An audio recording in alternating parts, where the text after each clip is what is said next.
And just like that, we are live. What's going on, guys? Welcome back to the Football Flex. Hope everyone is doing good. The season is underway. The competitive football season is indeed back. We are here for a FA Community Shield watch-along. It is the holders of the FA Cup, that being Crystal Palace, going up against the holders of the Premiership, as Surgeon Ratcliffe said, the Premiership.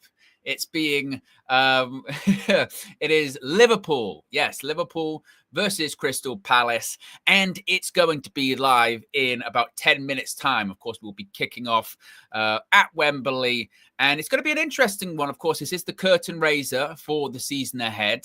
Be sure to smash a like on the like button. Be sure to subscribe. As you can see right there in the top right-hand corner, just 10 subscribers away from 21,100.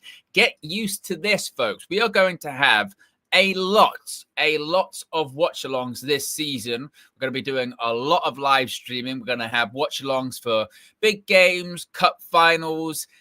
The aim, I think, is to do one a week, depending on what the game is. Sometimes there will be myself. Sometimes there will be Fleck. Sometimes there will be Flex and myself. It's going to be a variety, but it's going to be some fun. Just watching some football, relaxing. This is the neutral corner here at the Football Flex. This isn't any slant or bias when it comes to having our supporter hats on, whether it be for Manchester United or any other club, really, for that matter, I suppose. But certainly this is going to be the neutral corner. So we're watching today as a neutral. We're watching today to see who's going to win this curtain raiser indeed. And to be honest with you, it's really curious because in recent years, it's not really been a great indication of success either way, has it? Of course. I mean, when was the last time the person that won the Community Shield ended up winning the league? It's got to be a while. Was Liverpool the last team to do it? I forget. Of course, last year in the Community Shield, it was, of course, Manchester United versus Manchester City, and we lost on penalties. And we went on to have a season where we finished 15th. Manchester City went on to have a season which was one of their worst Premier League seasons for a very long time. Season before that, what was it? Arsenal City, I think it was, wasn't it? And Arsenal won that one, I believe. Was that on pens? I think they won. Of course, Arsenal didn't go on to win the league. Manchester City did. We can go on and on and on and on and on and on of the amount of times that's happened. So it's going to be interesting. Liverpool, this is very much a new Liverpool. This is very much a new look Liverpool.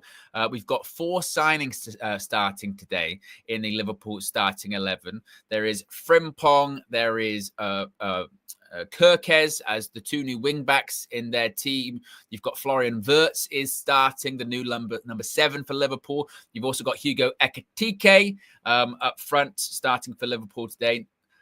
Not so much new look for Crystal Palace, pretty much more of the same. And they could be set to lose big players like Eberechi Eze, of course, who continues to be linked with a move to Arsenal. Let me make sure I've got this all set up. Have you hit the like button? Have you hit the like? There you go, with the button, question mark, eyeball emoji. Yes. Make sure I've got this all set up.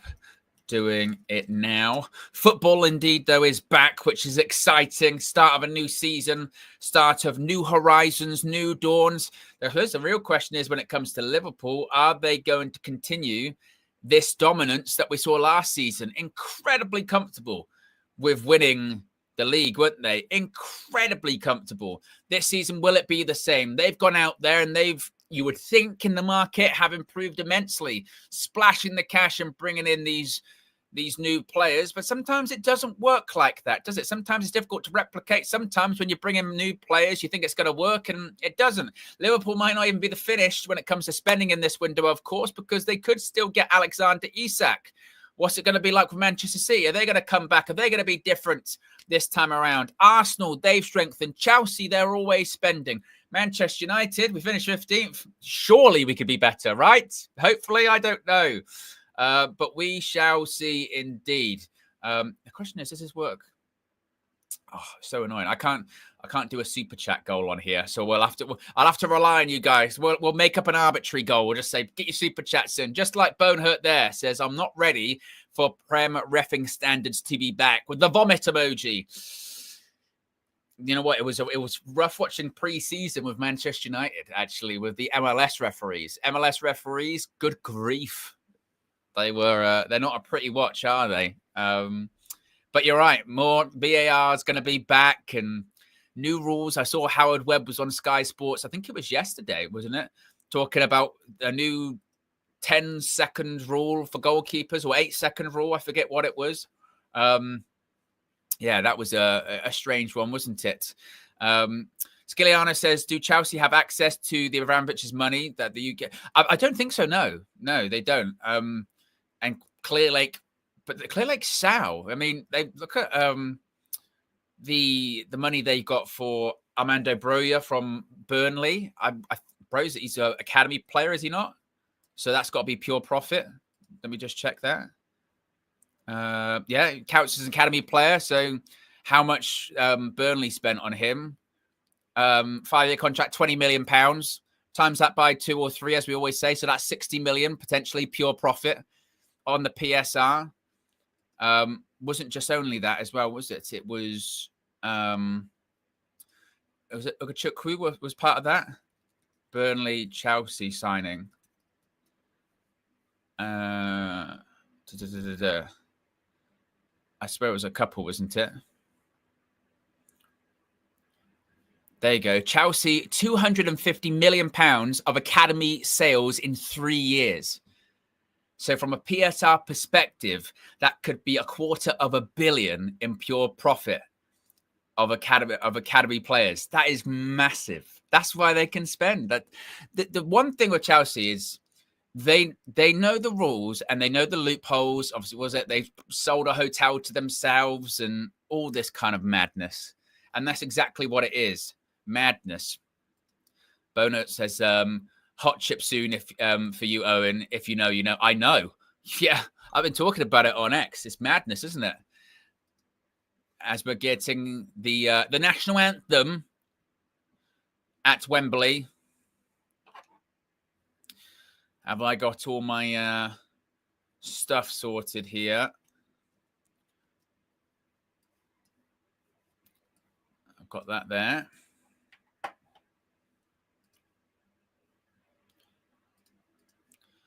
Happy and glorious. I'm not going to sing, obviously.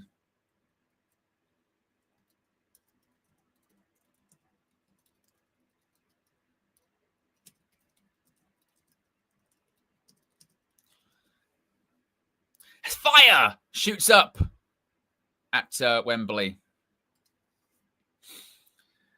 Fabrice says, "Oh, will Flex be also with you later?" This is going to be a solo, and there's going to be a solo in watch along, folks. As I mentioned, we're going to have a lot of watch alongs here on the Football Flex this season.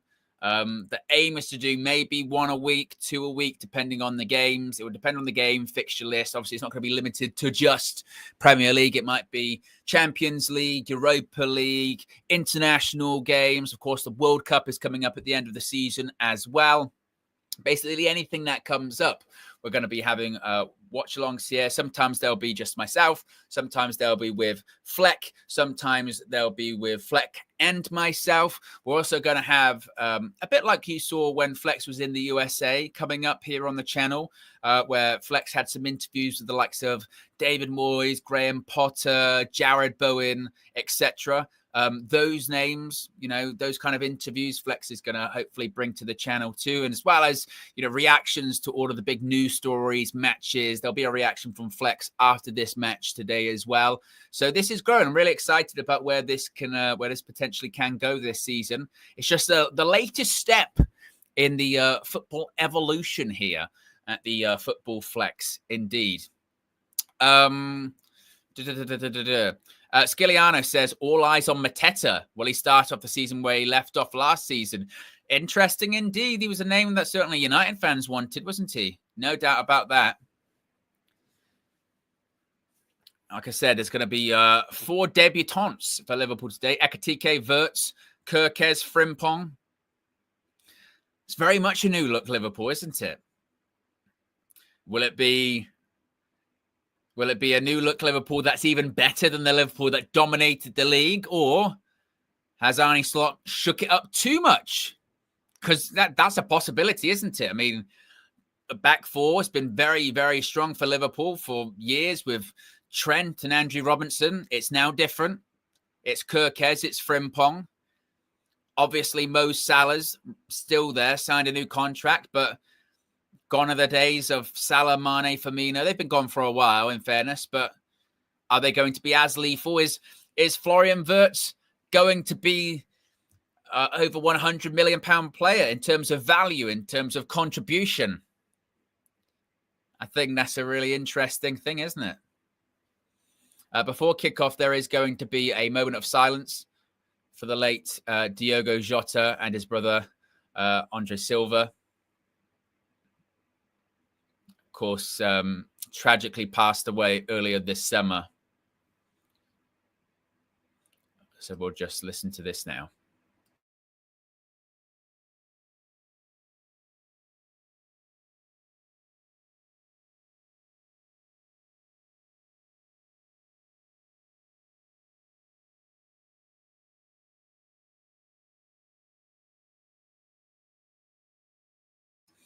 No, that's not very good. Unfortunately, it would appear that moment's silence wasn't very well respected. That was absolutely sickening.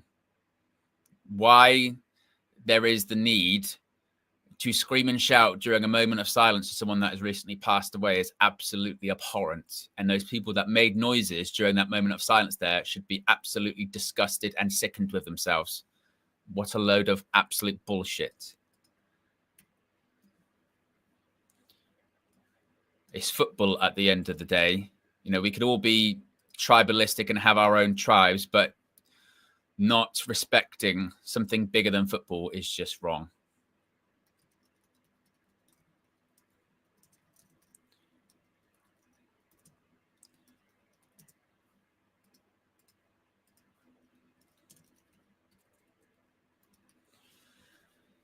Right, we're about to kick off here at Wembley, and we're off.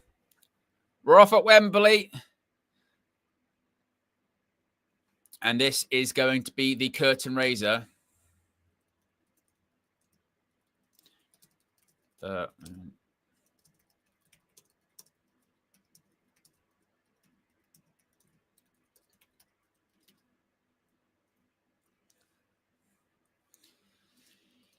If you haven't already clicked the like button, folks, be sure to subscribe.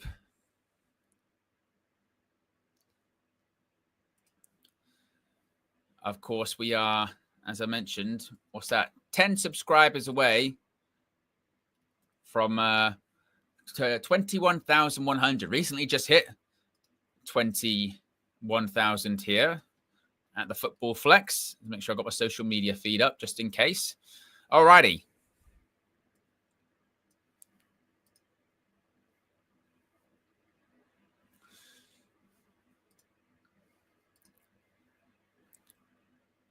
There's a switch of play there. Very wayward pass, wasn't that?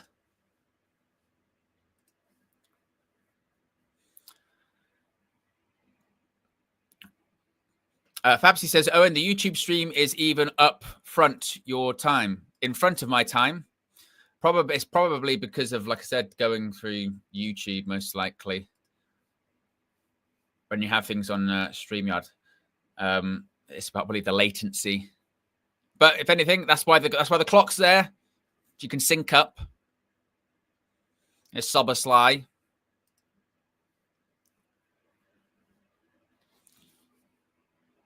Yeah, of course. Obviously, the big decision and debate is all around this Crystal Palace not being allowed to play in the Europa League at the moment, in the Conference League. What a bunch of bullshit. Big switch by Van Dijk. That's a great touch by Mo Salah. Stops it dead. He's up against Mitchell. And Liverpool are going to play it back. It's going to be really interesting also to see just how Liverpool's style of play is going to be this season. Liverpool really won the league last year through being such a great hybrid team, weren't they? They could dominate possession. They could play on the break. It really depended on the game, on the opponent, on the moment. scored late goals. Some games just dominated wave after wave of attack. Sometimes soaked it up a little bit and played on the break. They were just unstoppable, weren't they? They were just unstoppable and inevitable. Here's Ekatike, an early touch for the new signing. Szoboszlai. Of course, Crystal Palace winning the FA Cup against Manchester City by playing completely on the transition, on the break. Absolute fantastic performance. Bit of luck here and there. Of course, penalty save, in addition to maybe a time where Dean Henderson could have got sent off, handball outside the box. Will they be able to ride their luck today and be as clinical as they were in the FA Cup final? Liverpool early possession. Van Dijk back to Alisson. Alisson, of course, did miss a few pre-season games for Liverpool. He was back in Brazil for personal reasons, but he's with the team today. For me, the best goalkeeper in the world. Here come Liverpool. Wirtz. It's Cody Gakpo. Wirtz again. Good pass in between the defenders. Ekatike links up with him. Oh, good touch by Ekatike as well. Takes an early shot. It's in! Oh, good gracious. I questioned, will Liverpool pick up where they left off? Oh, my goodness me, have they? It's just absolutely brilliant, to be honest with you. It's who gets an assist. It's Florian Wirtz with the assist. It's Hugo Ekatike with the goal. And to be honest, this is probably going to scare a lot of people in the Premier League. Good grief. You see Wirtz, he's just in and about. He's buzzing around. Just gives a pass to Ekatike. Great touch. Gets out his feet and just drives it past the goalkeeper. It doesn't even feel like it's danger. That's the scary thing here. Look, Florian Wirtz picks it up. It's a great pass. He's onside, easy, Ekatike. Gives it back to Wirtz. Another one. Look at this. He doesn't really have that much business scoring a goal there. The way he receives it, he's surrounded by Palace defenders. They probably think, I'm in a safe position. Could they get a bit tighter to him? Possibly. You would probably, maybe if you're going to really be nitpicking, say, get touch tight, don't let him turn like that. But it's absolutely sensational. There's no way of dressing it up. And that's from a Man United fan. It's a great way for Liverpool and those new players to settle, isn't it? And Palace have already lost the ball again. Here come Liverpool. 4 minutes in. Ekatike, 1-0.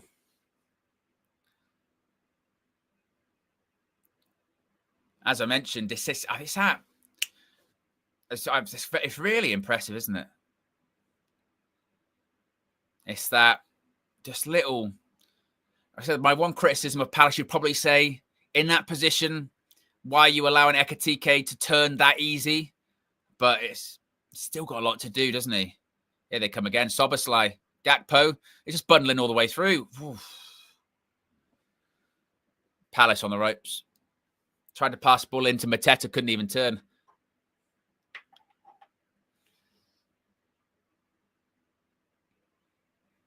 We're 2 likes away from 30 likes. If you haven't already, click that like button, folks. Here's Cody Gakpo again. He's already into the box. Ball in from Kirkes. He's aiming for Ekatike. Who is it? He's taller than you think, isn't he, Ekatike?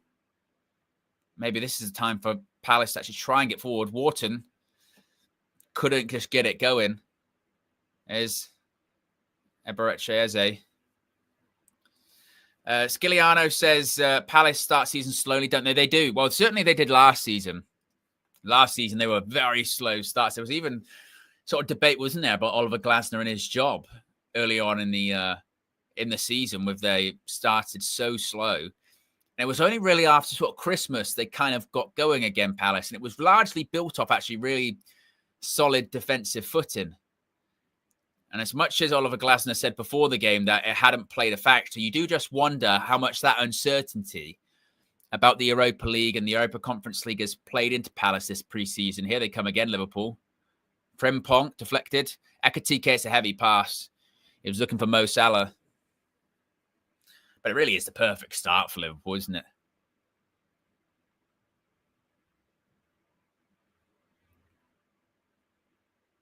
And don't forget as well, this could be a Liverpool team that not only gets has spent this money in new fullbacks, new playmaker inverts. This is a Liverpool side that could potentially get arguably one of the best strikers in the world in Alexander Isak. And at the moment, certainly in the Premier League, if you have conversations about the best centre forward, you talk about Haaland, you talk about Isak. Who else do you talk about as the top strikers? You certainly...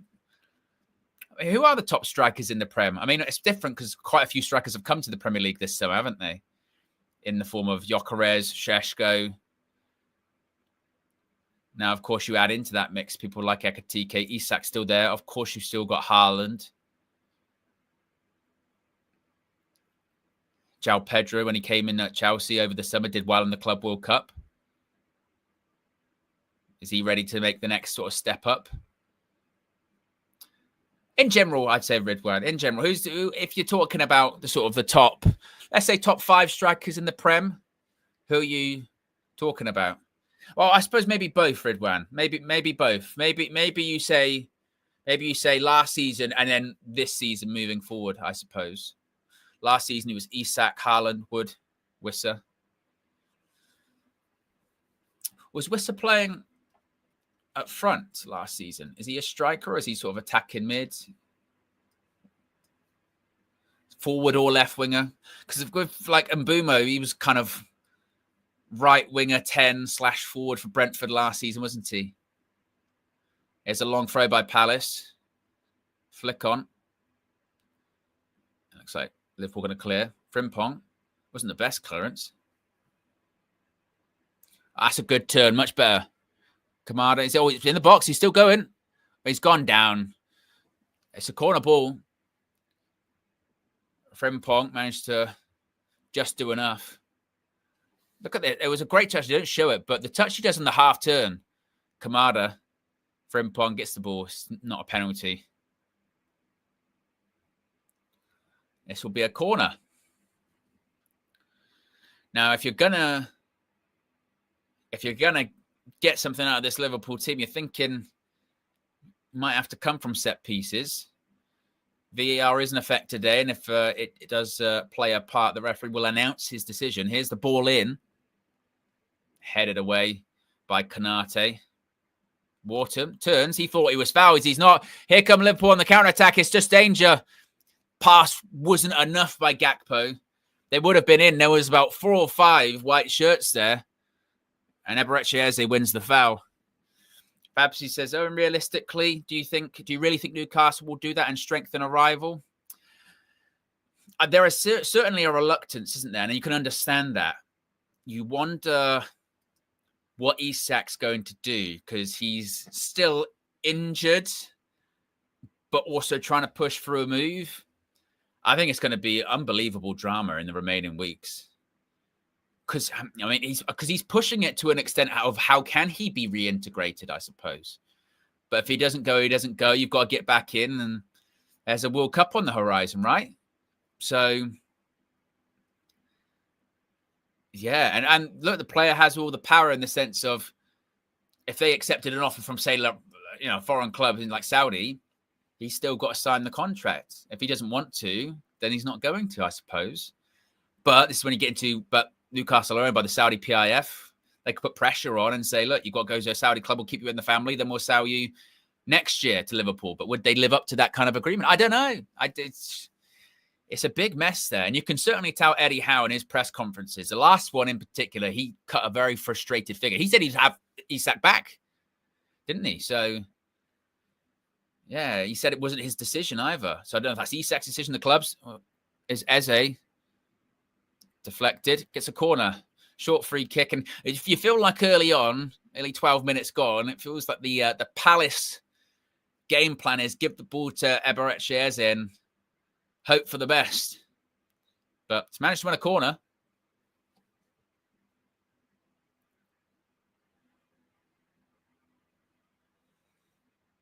As they once again going to whip the ball in. You've got tall players in there. You've got Sarr, you've got Mateta. Of course, Mark Gay, you'll be in there as well. Ball in.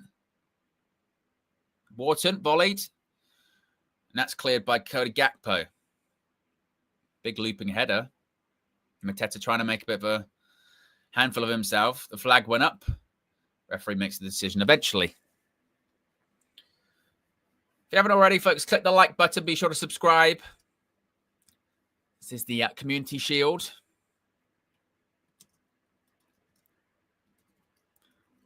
Actually, it is a brilliant goal. Keeper's no chance.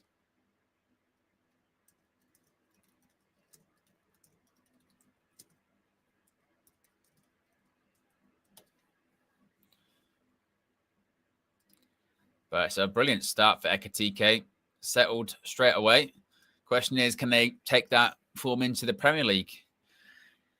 Because as someone mentioned earlier on, there's this weird thing with the Community Shield, isn't there? When it comes to winning, it might not be a good thing. You would think winning breeds winning. Sometimes it doesn't for the Community Shield. Then you always have the debate as well. If you win or lose about, oh, here, that's a great touch by Ekitike. Gives it to Wirtz. Here comes Mo Salah. Salah, it's going to go all the way back. Oh, it's a good save. Dean Henderson, brilliant. Absolutely brilliant save. And the touch from Ekitike is absolutely spectacular.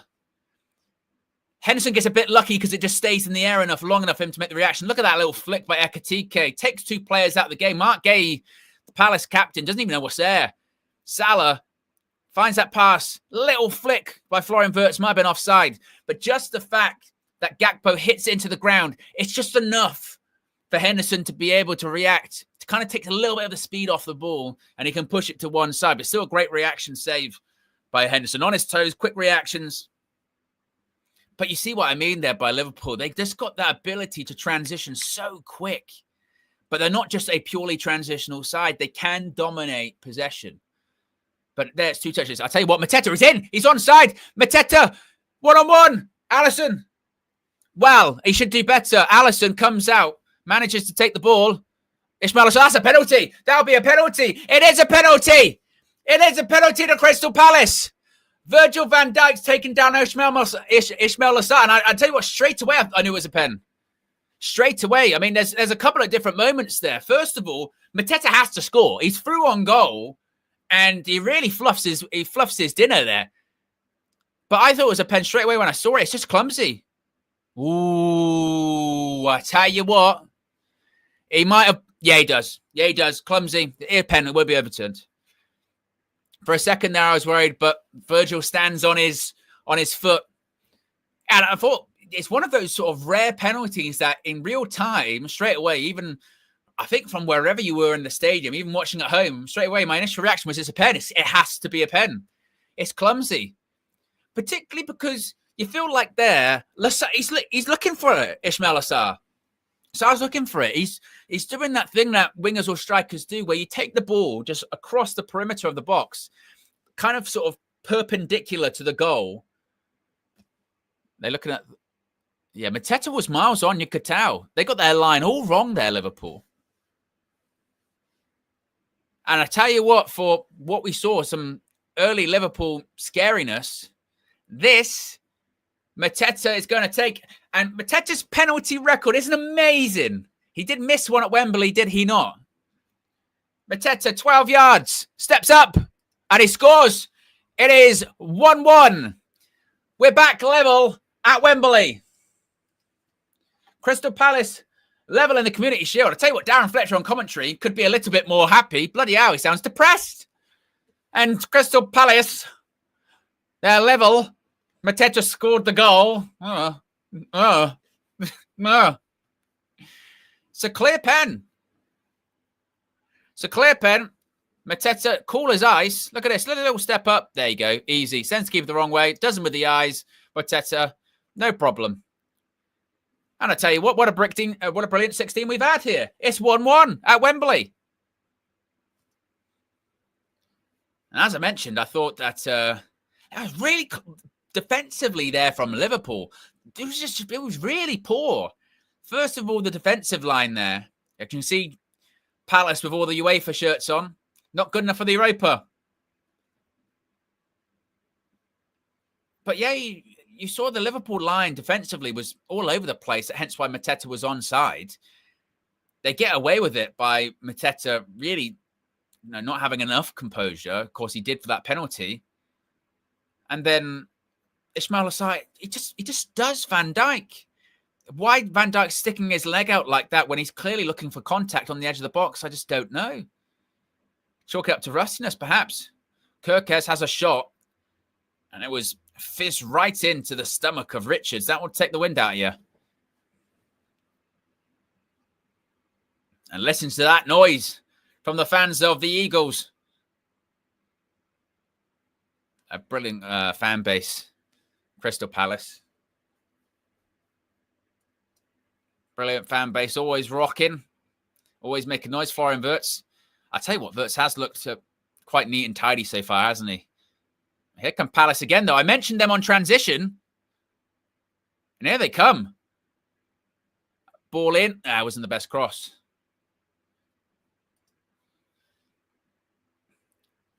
Convergence says, Owen, have you been recruited by Football Flex? You will see me on a lot of these watch-alongs this season, in addition to Flex, and both of us. It's been a great close to 20 minutes so far, hasn't it? If you haven't already, click the like button. Be sure to subscribe as well whilst you're at it here. Oof. Palace have worked. That's a great take by Ismail Assar again. He looks deadly. Here comes Lassar. Puts the ball out wide. Munoz. He had a great FA Cup final. Back post! Oh, that's a chance. It's an absolute chance. Take a look at this. Munoz puts the ball in. He should do. He gets the technique all wrong. He's just walked in, Mitchell. Nobody's around him. I think he should do better. Minimum, get it on target. Test Alisson if you can. And this is the thing about Liverpool last season. As dominant as they were in the Premier League, it's not as if they couldn't be got at. They can be got at. We saw that last year. They absolutely can be got at. They were just so relentless with their goal scoring that even if you did score a goal, they bloody hell, Manchester United went to Anfield and drew. It says a lot. It's Kirkes. Szoboszlai again in midfield. Sprays the ball out wide. It's a brilliant pass. Here's Frimpong. Going past the fullback. Ball in. Oh, it's in. It's in. I thought it had gone wide. But it's one of those ones where this is what I was saying about Liverpool. They just go and score. It's one of those ones. Frimpong gets it and he goes past. He goes past the fullback and he puts the ball in. It's a bit like, I remember Nani scored a goal similar to this against Arsenal a few years back, where it's the cross, but the crosses ends up going over the goalkeeper and hitting the side netting. He's just too fast, and it's like Henderson's expecting something different, and it's just too much. First of all, brilliant pass by Szoboszlai. Brilliant crossfield pass. Now, then you're one-on-one. Frimpong, can you get past your fullback? You can. And yeah, it's one of those ones where he never meant it. But he just, if anything, he gets the technique wrong. And it goes straight in, boom, side netting. Goalkeeper really can't do much about it. Maybe if he shifts his feet a little bit. But he is shifting his feet as much as he can. And it's in, side netting. 2-1 Liverpool, like that. And this is my point. Liverpool, as much as they can concede a goal, and they will, they're just relentless with their goal scoring. And what a start for Liverpool. 2 goals from 2 new signings. Ekitike gets his first goal for Liverpool, and so does Frimpong. 2-1 to the Premier League champions. And I think you would probably say it's absolute fate, isn't it? I suppose that Liverpool score in the 20th minute. Of course, the number of the late Diogo Jota. Pretty fitting, one would think. And here's Konate. If you haven't already, click the like button, see if we can get to 40 likes, folks. Remember, you can subscribe to the Football Flex. Flex's reaction will be coming after this game.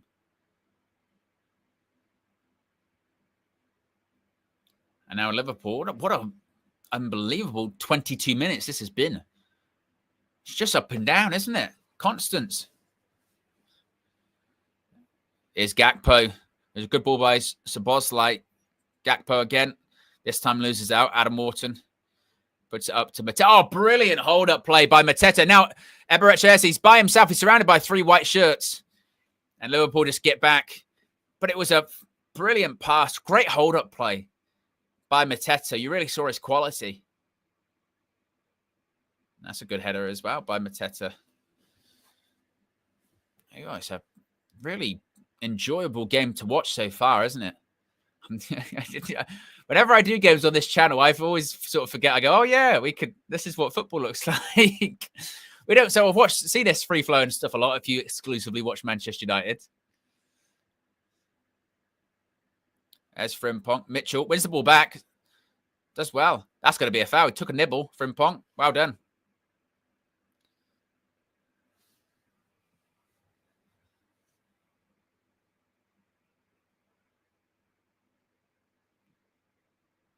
We're just seeing again the foul in question here. Mitchell won the ball clean. Yeah, just took a little bit of a... You see Frimpong again. Like I said, we've seen goals like this quite many a time before. Not from Frimpong, obviously, but you see him all the time. I think about Nani against Arsenal at the Emirates, that one. But I think Nani actually meant that one. But we've seen goals from fullbacks like that where they try and do that sort of little dink cross where you sort of just stab it with your toe and it goes up like that. But sometimes because of that technique, it can spin off in that direction. And the goalkeeper's, of course, expecting just to dink the ball across the goal. And if it then starts going over their heads, they've then got the problem of trying to adjust their feet as quickly as they can. And Henderson, actually, I wasn't sure initially if he adjusted his feet quick enough, but he does. He does. He takes several steps back, but he just can't get there in time. And there's nothing he can do about it. It's a freak goal. Don't know if you would say entirely deserved, because I thought actually Palace came into the game pretty well after going one goal down. But like I said, a brilliant opening 25 minutes here as we're just having a heat break at Wembley.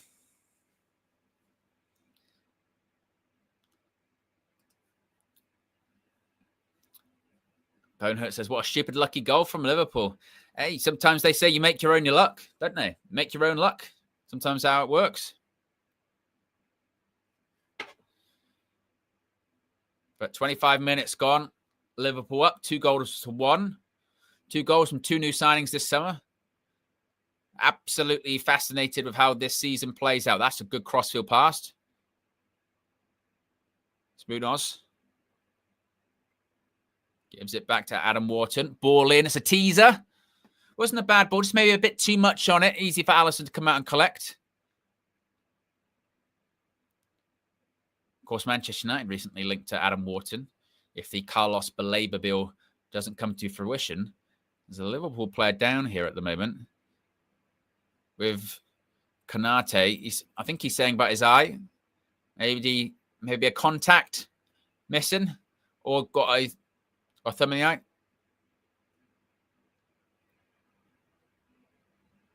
Yeah, maybe it was just a finger or thumb in the eye or a contact lens missing. I consider myself quite fortunate I don't have to wear contacts. So I think it could be a nightmare if you lose one, can't it?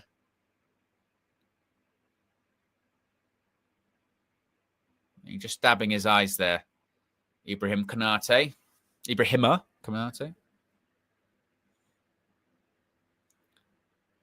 As Palace could be set to make a change here. Is that William Hughes? Yeah, Will Hughes. Looks like he's coming on for Daichi Kamada. Kamada looks like he's going to be coming off. Did look quite lively in the early few minutes. But that's a bit of a headache for Oliver Glasner and crew, isn't it? They've only made a couple of signings this summer.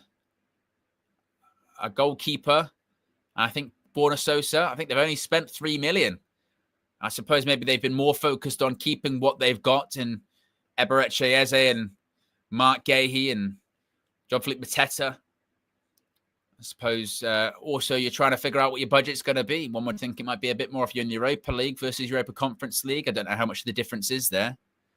We'll see. Big up Jamie joining us in the chat. If you haven't already clicked the like button, we're 2 likes away from 40 likes. As Will Hughes looks to be coming on. You see Steve Parrish sitting next to Clinton Morrison. Of course, Parrish was in Switzerland this week, in Luzern, fighting Palace's case to play in the Europa League this season. All part of the multi-club ownership rules and things of that nature. Will Hughes comes on. Very experienced player. He's been around for quite a while, hasn't he?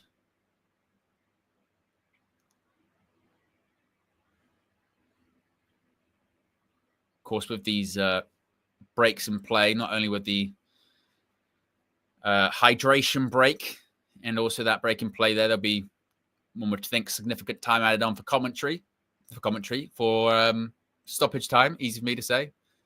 Me in the heat. Fabsy says, fun fact, I lived in Luzern a time and even went to a match one time. Now, am I pronouncing it the right way? Is it pronounced Luzern? Or is it Lucerne? Because I always think about, in wrestling, there is the wrestler, Claudio Castagnoli. Antonio Cesaro was always billed as from Luzern, Switzerland. That's how I know how to say it. But sometimes you never know with pronunciations. Sometimes they just say it wrong the whole time. I think it's pronounced Luzern, isn't it?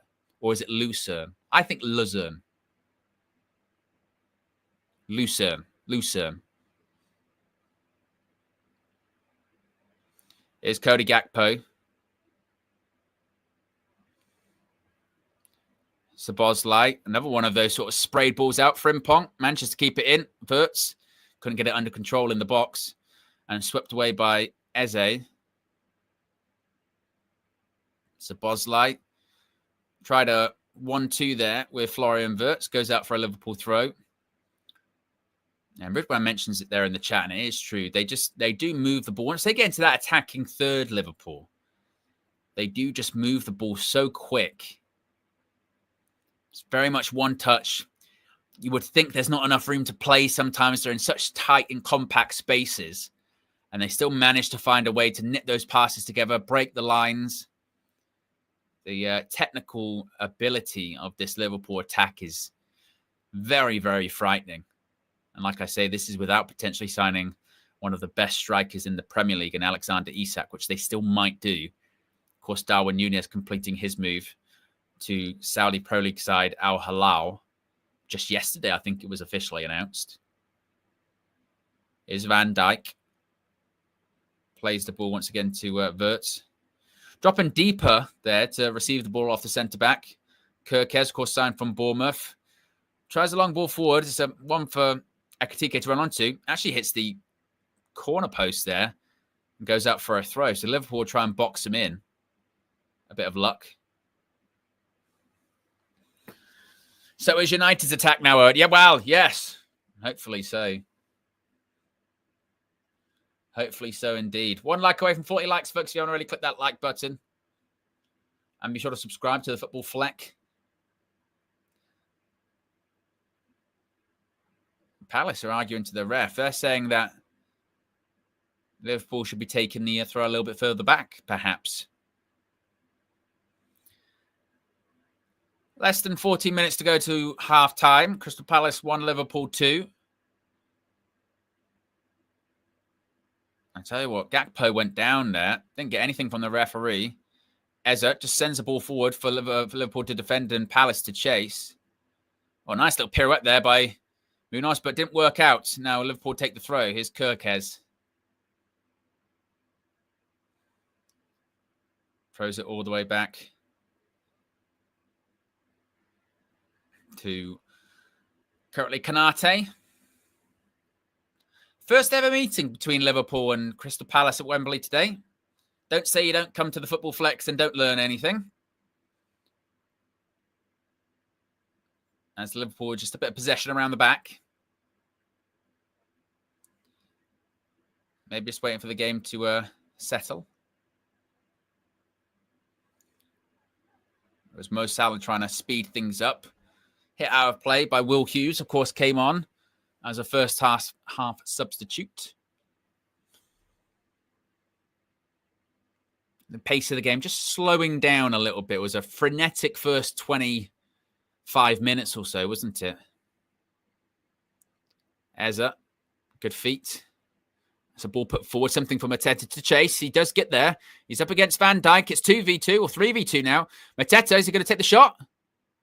Oh, no. Ismail Assar gets it all wrong. He was trying to shoot. Here comes Liverpool on the counter. This is where they're dangerous. I mentioned that transition. Ekitike travels. Gakpo turns. He gets it out to Mo Salah. Oh, just actually evades Salah. But it was the turn by Cody Gakpo. The speed from Ekitike gave it to Gakpo.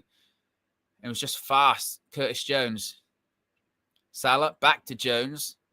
Now where's he going to go? Surrounded by Palace shirts. Mark Gay defends that really well. The Palace skipper snuffs out the danger. Will Hughes tries to clear but goes straight back to Liverpool. But it's what I mentioned about Liverpool is as much as they'll have the ball in these positions here where they're very comfortable in possession and they can have a lot of it. They actually move on the attack very quick. Ball from Van Dijk over the top. He's looking for Gakpo. It's a great touch. And that's a throw for Liverpool. Munoz puts it out. But when they start attacking Liverpool, it's just quick. Like that fast, isn't it? Very impressive indeed.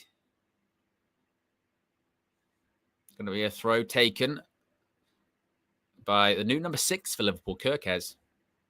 You mean counter? Did I meant to say something else? Apologies.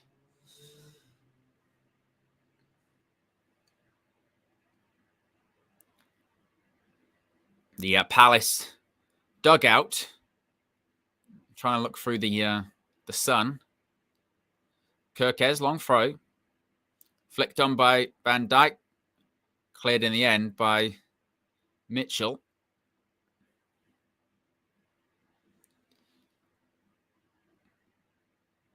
Mitchell tried that ball over the top. It's actually worked out a couple of times for Palace in this game. Just a sort of long ball over the top, something for Mateta, Sarr to run onto. Less than 10 minutes to go until half-time.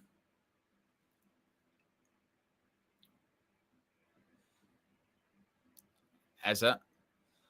Tell you what, it's a good ball. Munoz, is he going to make it? I think he will. Here we go. Mateta. Oh, over the bar. Whoa. I tell you what, again, that like little... Here's the switch. Does okay. Look at this.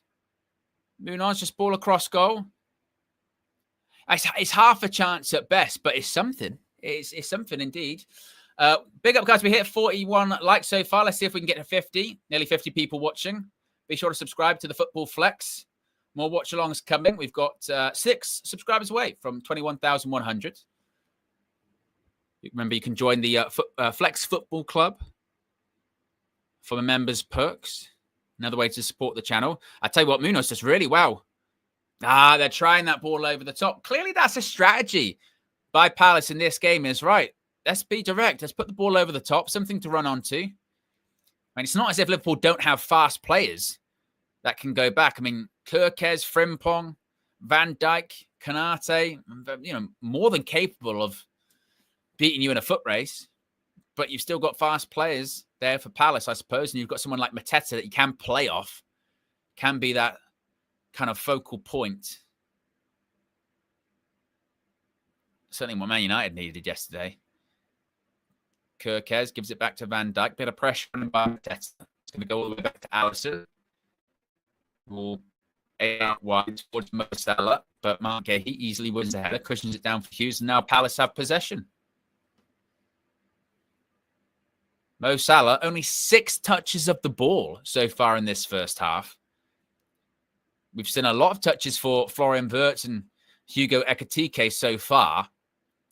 But there is that element of danger that comes with Mo Salah not touching the ball and being on the periphery. Ball over the top by Wharton. It's got too much on it. Go all the way back to Alisson.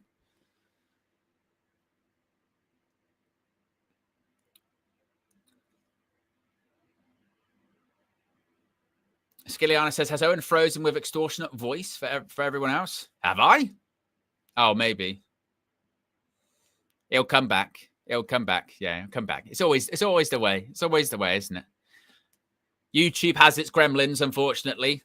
We're 7 likes away from 50 likes, folks. If you haven't already, click that like button. Be sure to subscribe. I'm seeing that for some. The YouTube stream that people were watching the game on, I think in the United States has gone down. So if that is the case, I will do my best to give you some play-by-play so you can know what's going on. Ball over the top to Cody Gakpo. That's an offside, though. Referee flags early. Sometimes they don't now. Sometimes they don't flag early. Sometimes they let it play out. Clearly, the referee, or the linesman there, rather, thinks it was obvious offside enough to put his flag straight up. As we're 7 minutes away from halftime. A really enjoyable first half, must be said, in the FA Community Shield at Wembley. As we're 6 likes away from 50 likes. If you haven't already, click that like button. 7 subscribers away from 21,100. And that's going to be a free kick to Crystal Palace. Skilliano says, when does semi-automated offside calls come into the Premier League? I mean, it was meant to be after like an international break at the end of 2024, wasn't it? Or early 25. Yeah, very, very strange. Clearly they weren't. It makes you wonder how bad they must have been at using it if they couldn't, if they decided that it wasn't ready or fit for purpose. How bad was it? Because in every other competition, it seems like they can get it to work. Champions League, Club World Cup, or whatever. It's insanity, isn't it? It wasn't the best pass. Dean Henson overhits his pass, and he's having a go at his Crystal Palace teammate there. He says should be higher up to get onto it. Definitely could have been his fault, could it? My goodness.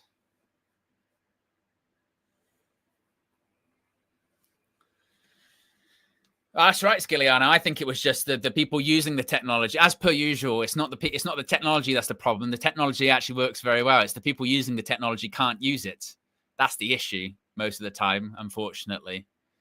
I'm a big advocate for semi-automated offside. I think the use of technology in football should be only for situations that are cut and dry. You're either offside or you're not. The ball is either over the line or it isn't. Everything else that is subjective, I think, should just be left to how you call it on the pitch. Because you're always going to have to factor in human error then anyway, aren't you? Whereas if you can categorically say a ball is over the line, then it's very, very quick. It can be automated, can't it? Same with being offside. Florian Wirtz, Ekitike. Look, I'll tell you what, nearly then it was Kirkes. He's sprinting. And I'll tell you what, great strength by Lacroix just to hold off Kirkes. But Liverpool, they just have these bursts of attack, don't they? They just go boom, like that. And then suddenly it's one touch.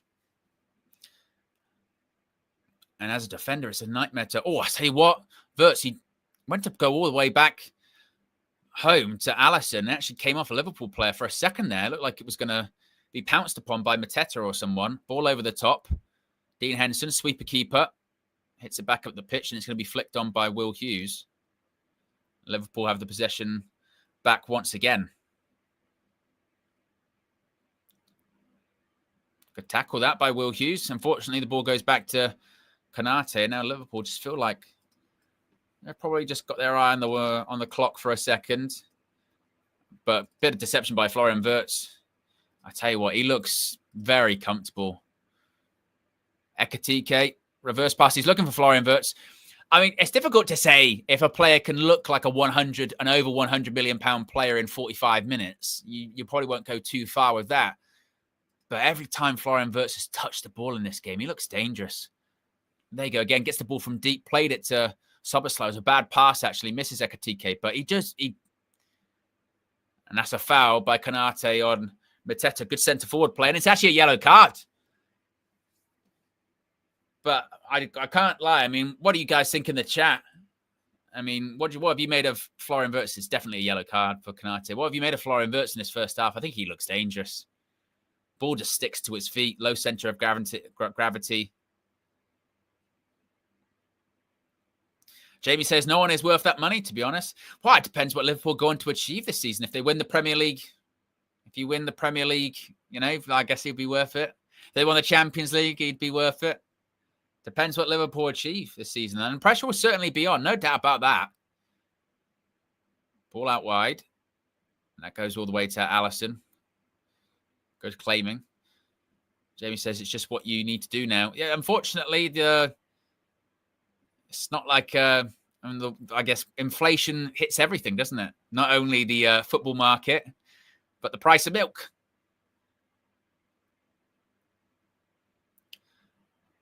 About 90 seconds left until half-time. Liverpool still 2 goals ahead.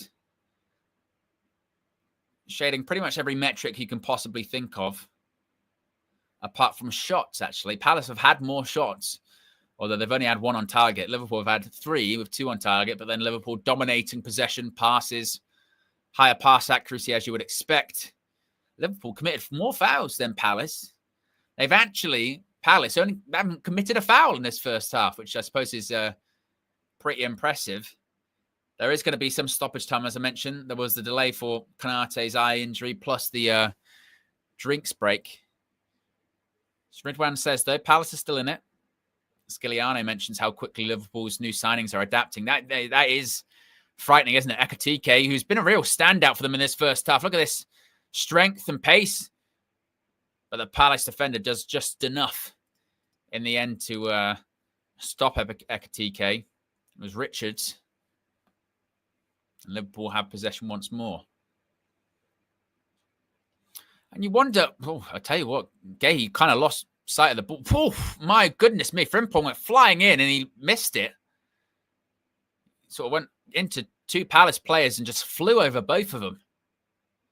But as Ridwan says, as long as the deficit is just 1 goal, Palace still in it.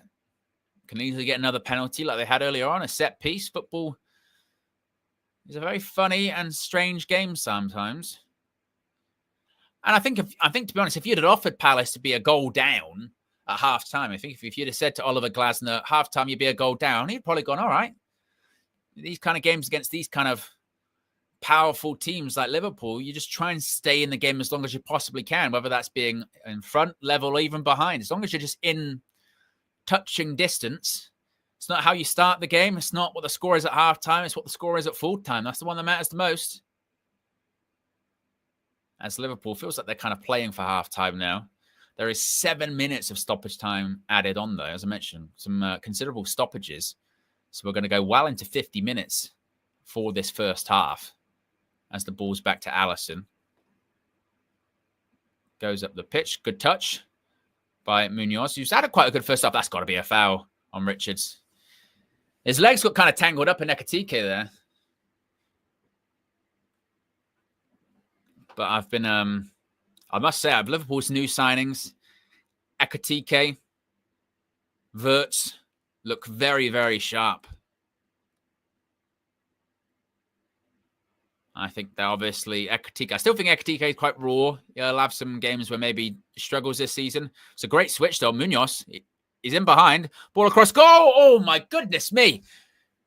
It was very close to, I think that's Ismail Assar. Yeah, it is. Look at this. It's a great crossfield pass. I mentioned that ball over the top. It's been the out ball. It's a great ball. Look at that. Munoz is a roaming wing back. Ball across. I think Konate just does enough to put off Ismail Assar. But Munoz, you had a fantastic, as I mentioned, FA Cup final. Real standout player in that game. He's been a threat once more, isn't he? That crossfield pass, he's definitely an out ball. How old is Munoz? 29 years of age as well.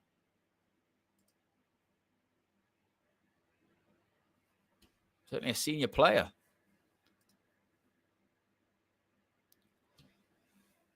Here's Kirkes. 2 likes away from 50 likes, folks. If you haven't already, click that like button. See if we can get a 50 before half-time. Over 60 of you watching now, which is great. In the early stages of the football fleck. It's a header over the top. I think Mateta's on. No, he's offside. Flag went up early.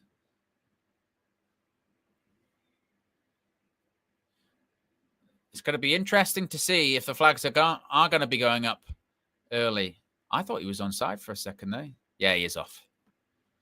Kirkes, I tell you what, that's once or twice in this game. He's the last man. You notice him. He's the last man to push up.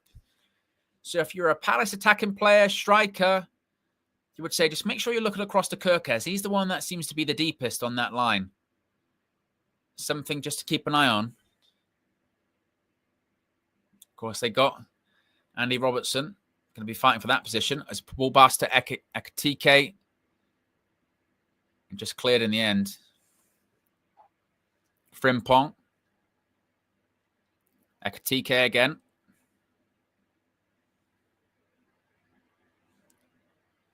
Is Virgil van Dijk. Kirkes. Turn. Florian Wirtz out on this left-hand side. And Munoz does well. Jamie says, I take Munoz at United. Well, he's been very impressive in big games against big teams, hasn't he? And you look at City and Liverpool. Of course, it was Palace and Liverpool on the final day of the season, wasn't it? Anfield, they both got guards of honour. Florian Wirtz, he's got space in. He's in that pocket. Wirtz into the box. Ball across goal. Oh, just two-footed, wasn't he? Ball in this time with his right foot. Clips the ball to Frimpong. And that goes over the bar. But you know, it's Florian Wirtz. He's right-footed, I think. But he's really both-footed. He manages to get that cross with his left foot without even really looking or having any backlift. I can't lie. I've been very impressed with Wirtz so far in this first half. And I watched him a lot in the Euros last summer, and I actually wasn't that impressed with him. I thought he was quite flat. But Wirtz has been quite impressive.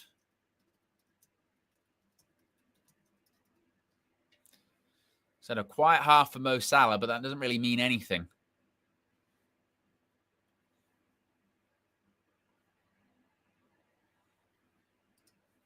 Redwan says, well, he should be 125 million euro player. It's very true. Suppose that's not on him. Oh, Allison nearly spilt it. 4 assists a game. He's right, Graham. He's right, Graham Souness. Cody Gakpo, and it's a long season ahead. Can't get too carried away either way, can you? We've seen many a player come to the Premier League and early on look very good and then end up not doing all that much. There's Liverpool linking up on the right-hand side. Salah and Frimpong. I remember when Deco came to the Premier League, played for Chelsea. I was convinced he was going to be brilliant. I think he scored in his first game or first couple of games. And De Scolari didn't end up working out, did it? For both.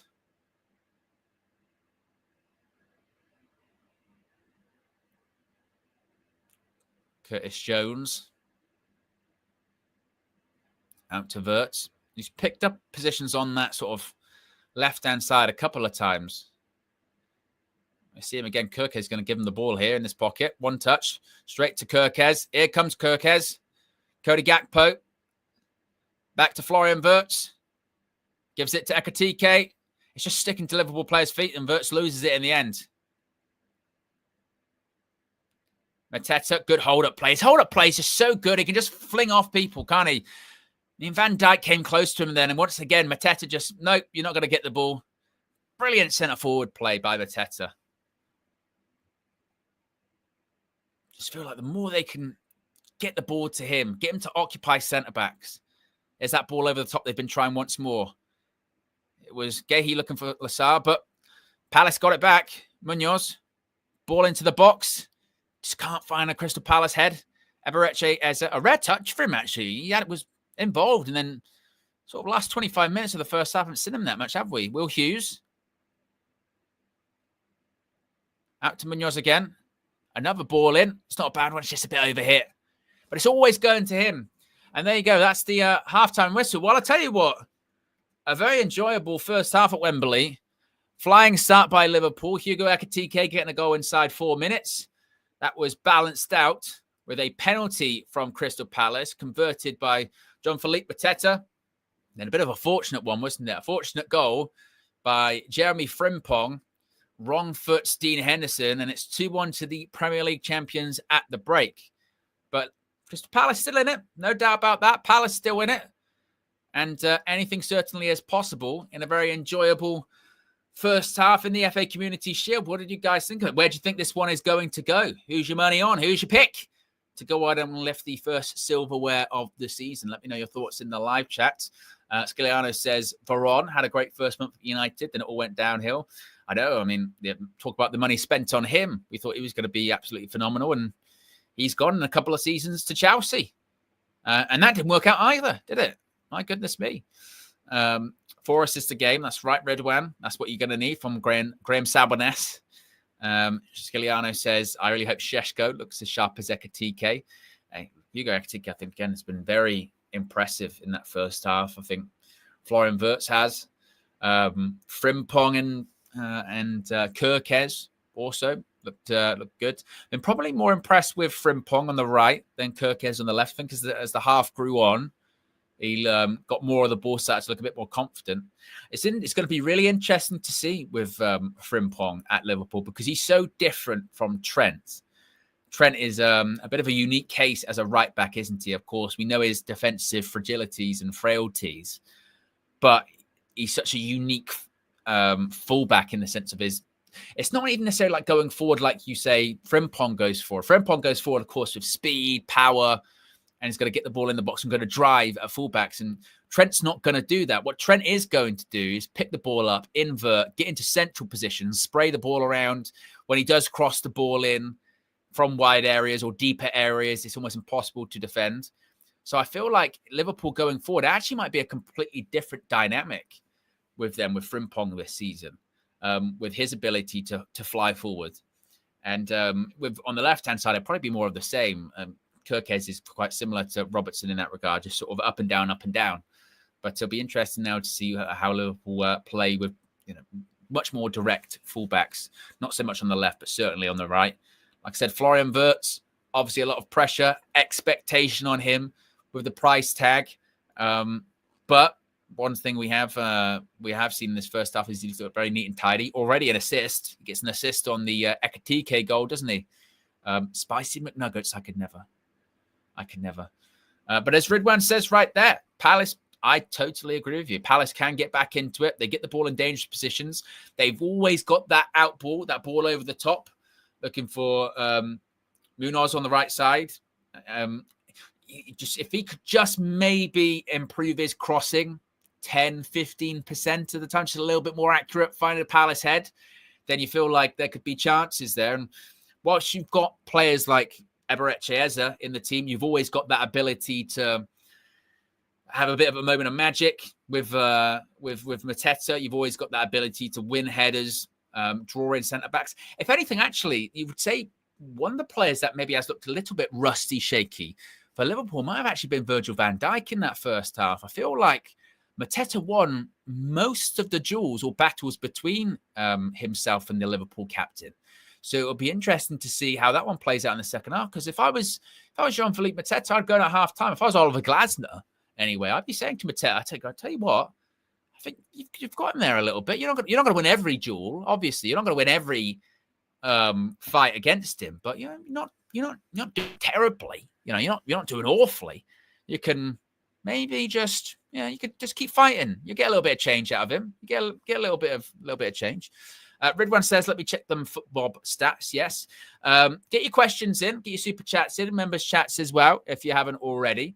And just let's have some fun at halftime. Give me some either ors or something as well. Chocolate, sweets, teams, scenarios, etc. Jamie says, how do you think United will do against Arsenal?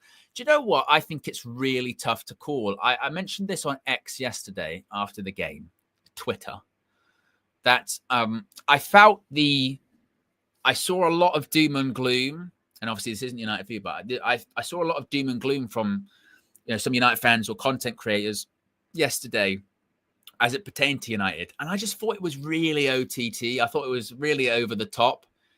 It wasn't a good game. It was a very much a preseason friendly, wasn't it? It was quite flat. And I get that United fans were concerned of the lack of end product or the lack of a focal point. And I'd be really concerned if we hadn't signed a striker, but we have. I thought, if anything, it just reinforced the point of, thank God we'd signed Benjamin Šeško, actually, because it was a game that was crying out for a striker, a focal point, a bit like Mateta in this game of, have you just got someone you can play off, can sort of receive the ball and draw in defenders, and then your wide players can run in behind. And we do have that in Šeško. So I actually found that quite encouraging. I was in a sort of taking from a negative to a positive, I actually found that encouraging in a way, if that makes sense. Definitely need a midfielder. And the United team this season will not be perfect, and we'll still lose games. We're not expected to win the league. But I disagreed with the we're not ready, nothing's changed. I think if you see that and go, nothing's changed, I think that's a bit much. I think if you watched us in preseason in the United States, certainly, when we did play of a striker in Højlund, we looked actually very dangerous. It's just the last two games we haven't played with Højlund because we're looking to get rid of him, and we've just signed a striker in Benjamin Šeško. So I think a striker goes into that team, we look much more dangerous. Whether we get a goalkeeper and midfielder might determine how lofty our expectations are. But I don't know. If you ask Arsenal fans as well, actually, there's a bit of nervousness and the same discussions for them going, oh, we're not ready. The players aren't fit. We're missing a couple of players. Arteta, he's not signing the right players, etc. So I think it's going to be a tight game. I wouldn't be shocked if it was a draw. We drew against them at Old Trafford later on in the season. And Arsenal were all over us that day. Bruno scored a good free kick. I wouldn't be shocked if it ends up in a draw. And I was going to post this yesterday, but I didn't want to sort of appear to be that fan that's already writing the game off like we're going to lose and trying to downplay it because we are going to lose the game. But we have to remember, and this is completely redundant, me saying this, by the way, because it won't stop things. But if we do lose next week against Arsenal, it really isn't the end of the world. Anyone can lose on the opening day of the season to a side that finished. Where did Arsenal finish second last season? You know, anyone can lose that game. Even the best teams in the league could lose on the Arsenal finished second last season, 10 points off top.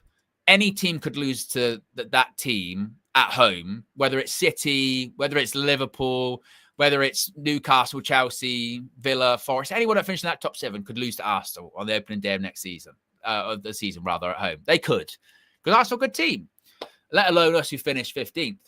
Our season won't be defined by that. Our season will be defined by the games that we didn't win last season against teams that were in and around us, you know, at home to West Ham, at home to, who was around us last season, at home to Wolves or Tottenham or Everton or Crystal Palace, Fulham, you know, those kind of teams, Brentford, those kind of games which we weren't winning last season. You win all of those, you rocket up the league, don't you? And then you think about, you know, the matches with teams above you. So for me, like I said, I think that's, I wasn't too doom and gloom. Sure, we need more, and sure, we're not there yet. But I didn't think it was necessary for that reaction. And I could be totally wrong. We could get played off the park and get absolutely pumped. But we shall see. Ridwan with the stats. Statman Ridwan says halftime, Crystal Palace 1.02 with the XG to Liverpool's 0.09. Now, I wonder with the XG, and this is when people are going to say this is the problem with XG, aren't they? Because Liverpool, because Palace had a penalty, one would assume, right?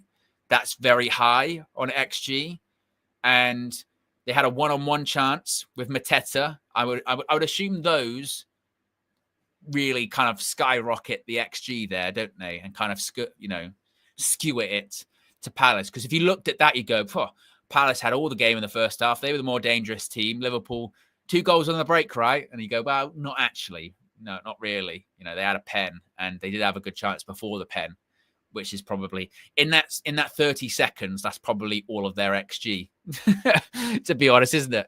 Whereas Liverpool and the Liverpool second goal is probably a 0 XG goal because it's a cross that happens to go in. So, like with any statistic, and this is kind of, I suppose, the problem with when you look at, well, not just football statistics, just any statistic in general, is that it can tell a story, but it can also tell the wrong one. Does that make sense? There's a story to be told by statistics, but it's not always the true one. And that's probably the case in that. The story that would tell is that Palace have had, the more of the chances and been more dangerous. Whereas the reality is, what is the statistic? Actually, they would have been expected to score more goals with the chances that they had, because the chances that they had were gilt-edged chances, i.e. a penalty, which you're expected to score, and a one-on-one where you're expected to score. Liverpool have had more of the game. They've been in more control of the game, but they've scored 2 goals from chances you probably wouldn't expect them to score goals in. A cross from Frimpong that 9 times out of 10 goes across the box and doesn't result in a direct goal. And a goal from Ekitike, which is a really difficult time to get a shot off and just put it in the bottom corner. But they managed to do it because they've got quality players. So that's really the story that it tells, isn't it? But then there are some games that it absolutely can tell the story of, with the chances that this team had. They should have been 4 or 5-0 up, but they're not. But that's the joy of statistics. Who's ever even said that? The joy of statistics. Good grief. Let me know what you're drinking this Sunday afternoon. I've got some nice flavored water. Volvic. Yes, I do have an energy drink with me, but, what's your cutoff point for energy drinks? For me, it depends.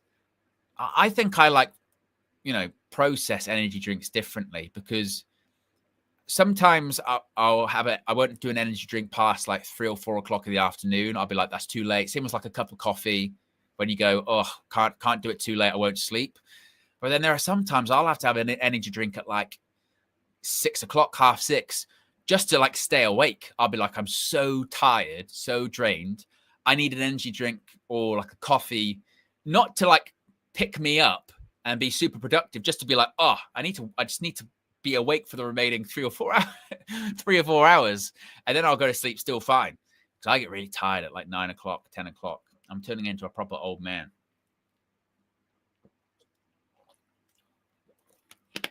Like, I still sometimes now for streams, let me put that here. I still sometimes now for streams have to be, up late for, sometimes American times for like the wrestling, or sometimes with football games, if you play midweek, which we're not, got those evening games, they can go on to quite late, and then you do the full-time view and you're still doing content and what have you after. There can be late nights, but once you're in it, you're quite focused at that point. But it can be quite tired.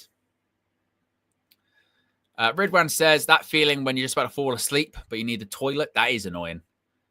That is annoying. But they say that's the thing about drinking like water or whatever late, isn't it? They say if you don't want to wake up in the middle of the night and need to go to the loo, don't drink water, or don't drink something before you go to sleep. But then also they say, but if you have trouble like waking up in the morning, or you feel like groggy and it's difficult for you to wake up and get out of bed, they say do drink something before you go to bed, because when you wake up in the morning, you'll need to get up and go to the loo. And then once you're up, that kind of thing.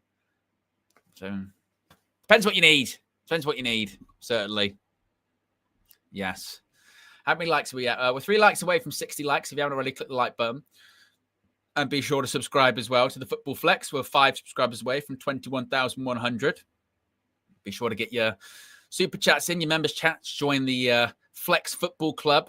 Flex's reaction to this will be coming up after the game. He'll share his thoughts. Like I said, it's going to be a big season here on the Football Flex. We're going to have a lot of watch-alongs. I'll be doing some of them solo. Flex will be doing some of them solo. We'll be doing them together, some of them. There'll be lots of, pretty much daily content here on the channel, I think. Certainly weekdays. I'll definitely weekends, because when most of the football is. Football. So a lot to come on this channel. Got a lot of exciting plans here on the Football Flex. As we're just having a look at the players coming back out onto the pitch for the second half.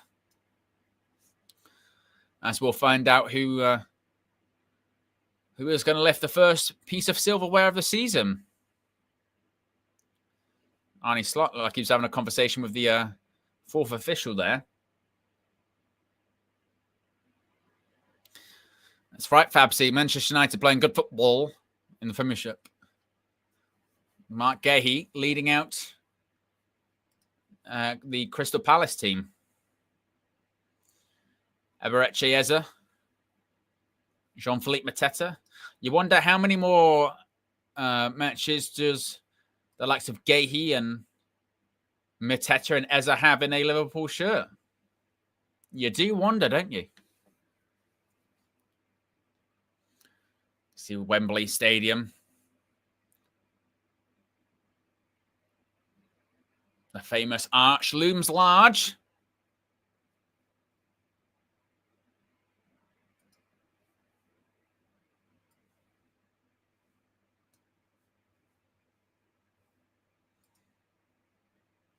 As we wait for kickoff.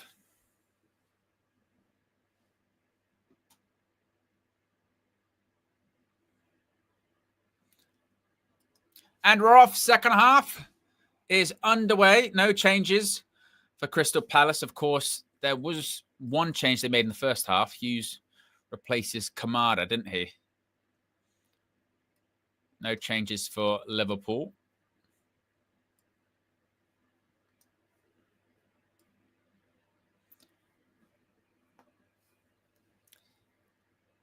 Here's Cody Gakpo. First opportunity of the second half for Liverpool. Gakpo taking on Richards. Takes a shot, is blocked. Gakpo again.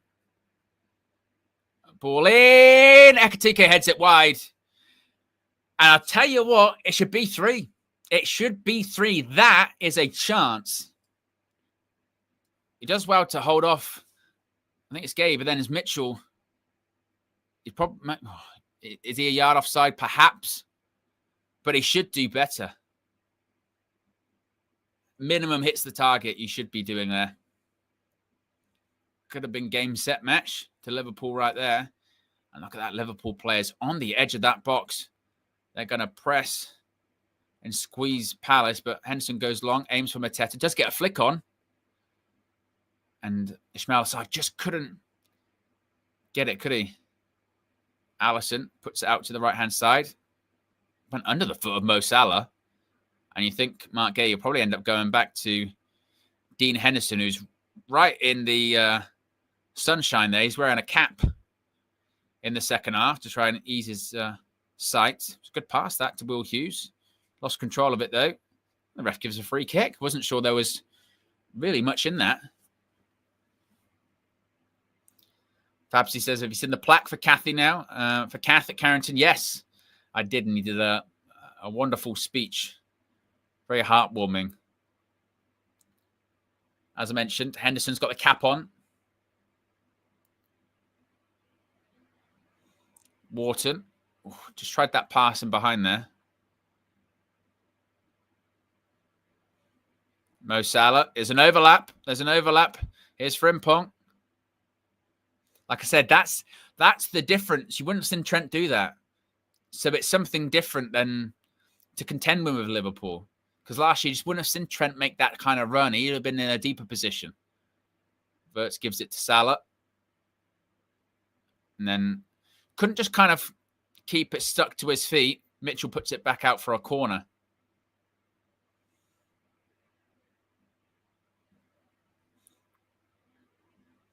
It's a corner for the Premier League champions early into this second half.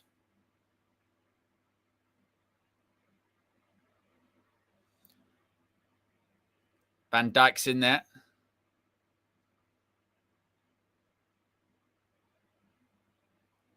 Florian Wirtz to take this one. The new number 7 for Liverpool. Ball in. Head away by Richards. Eze flicked it on. The player goes down. He slipped, Munoz. I hope he's not hurt. Okay, he's been very good. I think he maybe lost his footing. I'll have a look. He tripped up on the referee. Oh dear. Hopefully he's not hurt or injured. That would be a pretty ridiculous way to get hurt or injured, isn't it?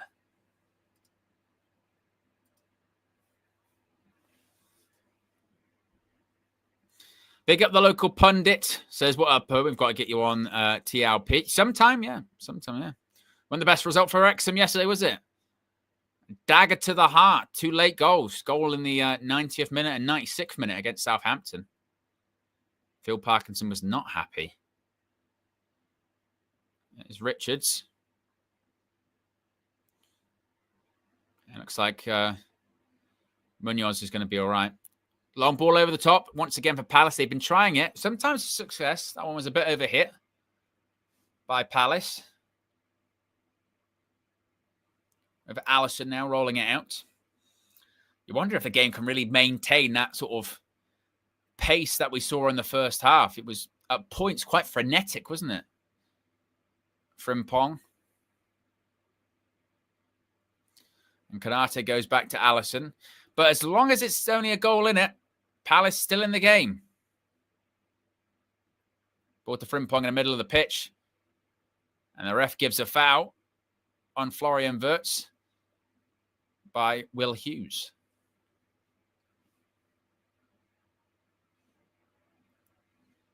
It'd be interesting to see how Palace do manage their schedule, whatever it may be, regardless if they're in the Europa Conference League or Europa League. They will have a busier schedule than they used to this year. If they're in the Europa Conference League, I believe they're having to play earlier games. Have to play games in August, later this month. So the schedule somewhat in flux. Gakpo in behind to Ekitike. Goes back to Gakpo. Wirtz. Ball in. It's headed away by Mark Gahey. Jamie says, what's the ugliest kit in the league, in your opinion? Yeah, I haven't seen the new ones for a lot of teams this season. I must say, I'm not... Florian Wirtz, ball in, Ekitike! Oh, what's a chance? Well, maybe he could have had a hat-trick in this game. 2 in the second half already. He missed a head earlier on. Let's have another look at this. This one's definitely harder than the other chance he had. There's Florian Wirtz again, and I tell you what, maybe the defender just does about enough. But again, who does it come from? Florian Wirtz. He is going to get an absolute boatload of assists in this Liverpool team, isn't he? Regardless of people like Ekitike missing them there. My goodness gracious. Wirtz already in this game. He's making them tick. I mean, I know as he should. You know, once you spend over £100-odd million for him, he should be completely instrumental in how you're going to play. But the level of influence he's already got over this Liverpool team is unbelievable. And it wasn't that pass there to Ekitike. It wasn't like a put it in an area, hope he does well. That's a pass where he's picked him out. It's gone, right, he's going to be there. Put that ball in the back of the net. And yeah, it could be a somewhat difficult chance, but it's a chance nonetheless. Here's Virgil van Dijk.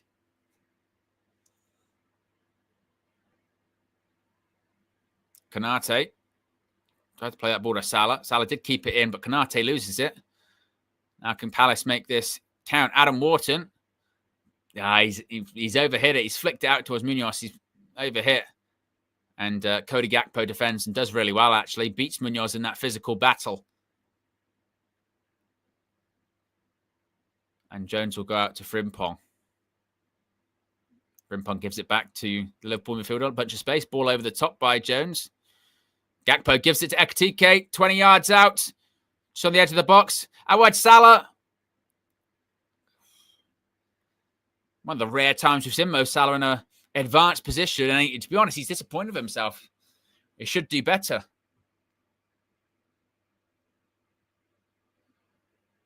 Frimpong. with the throw. That's going to go back out to Liverpool again.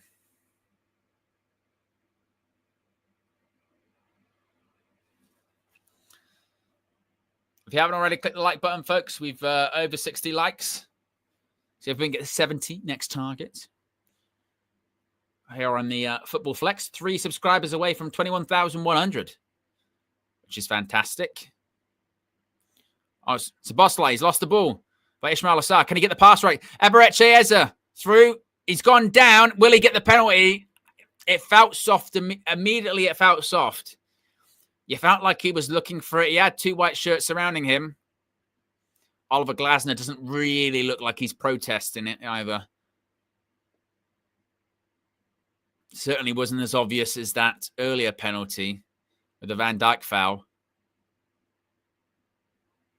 Mitchell's fouled. Jamie says, thinking about Wirtz versus Casemiro scares me. I know what you mean. Yeah, it was really nothing in it at all.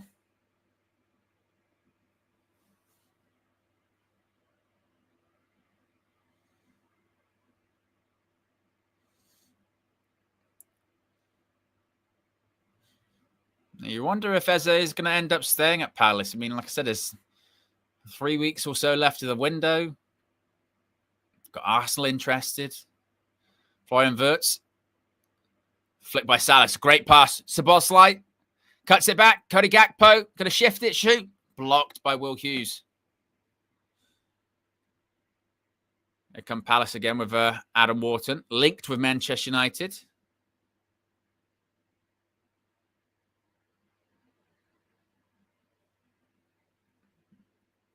Will Hughes puts it out to Richards. Miscommunication between Richards and Munoz and Oliver Glasner. He's absolutely apoplectic. Then realizes he's got to actually keep encouraging his team. Applauds them for their effort to try and get forward, but it was really sloppy by Richards. Alan Hansen settings, sloppy.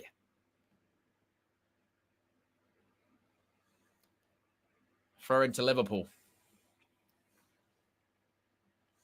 In the curtain raiser of the top flight English season. Of course, all leagues except the Premier League have kicked off. Premier League regimes, or begins rather. It's a short pass. Mateta's going to put some pressure on. And Van Dijk gives it back to Alisson. And Premier League kicks off Friday.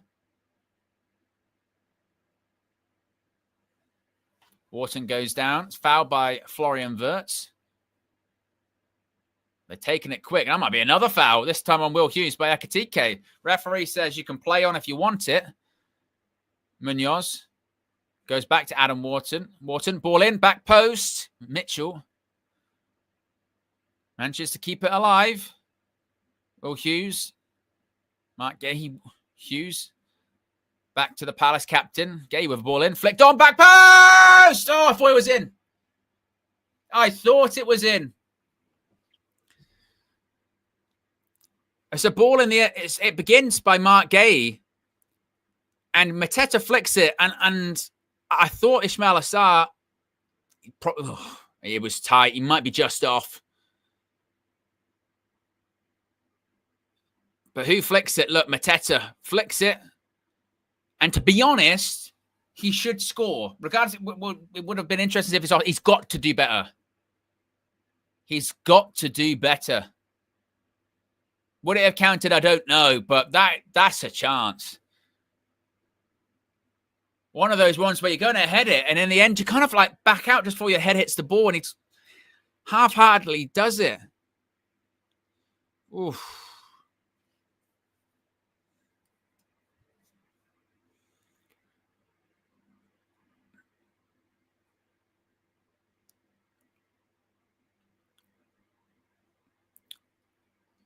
But like I said, it's not as if you can't get chances. Not as if you cannot get chances against this Liverpool team. Just got to be clinical.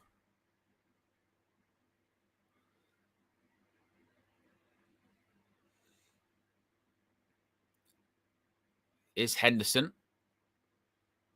Goes long. Went for a flick on. Wharton. Richards. Getting closer to an hour gone in this one. Ball over the top. Towards Mateta. He's onside. Alisson comes. Really good goalkeeping. Really good goal. He had to get there. Whether or not Mateta would have scored the one-on-one, I mean, he missed it in the first half, didn't he? But that's top sweeper keeping. Cross blocks. That going to go out for a Palace corner. It is now. Look, I'll tell you this. Palace starting to turn the screw just a little bit, aren't they? Starting just to turn the screw. Got to make these kind of moments count.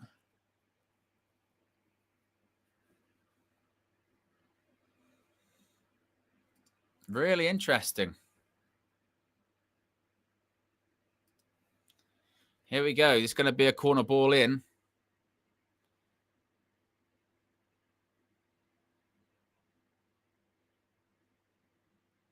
See, Palace do have height in there. They've got the three centre-backs. They've got Mateta. Lassar's not exactly small. Ball in towards Gay. I'll tell you what, it's like a free head. It's out toward the edge of the box. Eza had the shot. Block goes out for another corner. Ridwan says, see, Palace get chances. Liverpool are dodgy. Ian White says, it's freaking me out. You've been bar for bar almost the exact same time as Ali McCoy in particular, but both on commentary this second half. I don't know if that's a good thing. I think it is. Big up Ali McCoy. Palace leading the corners in this game by 3-1. We're at the hour mark. Into the 61st minute. Another corner for Palace. Wharton to take. Here we go. Ball in. Hangs up towards the back post. Richards. Oof. Again, it's another header. On those corners, on those set pieces, you can get them. And I tell you what, it's a better chance than it looks. Because it is actually it's a bit of a free header. Palace getting some time on the ball. They've got it again. Lacroix plays it forward, but there's nobody there.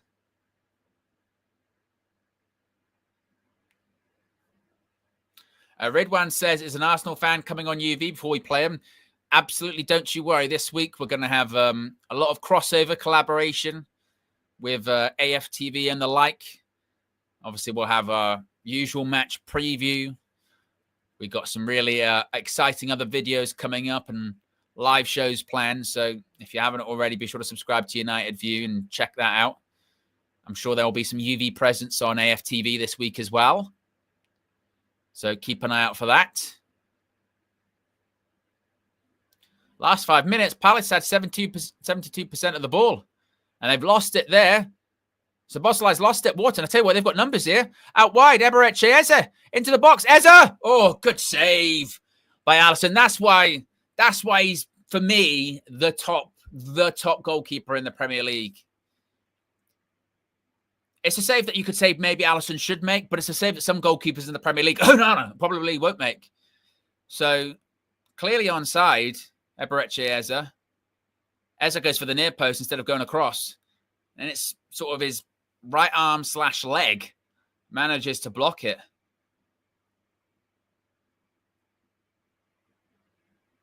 But Palace still in the game. It's only a goal in it. Like I said, the score at the start of the game, halfway through the game, doesn't matter. It's what the score is at the end of the game. We've got the same amount of attempts, same amount on target for both sides. 8 attempts, 2 on target. That's the story. Liverpool with a bit of extra quality.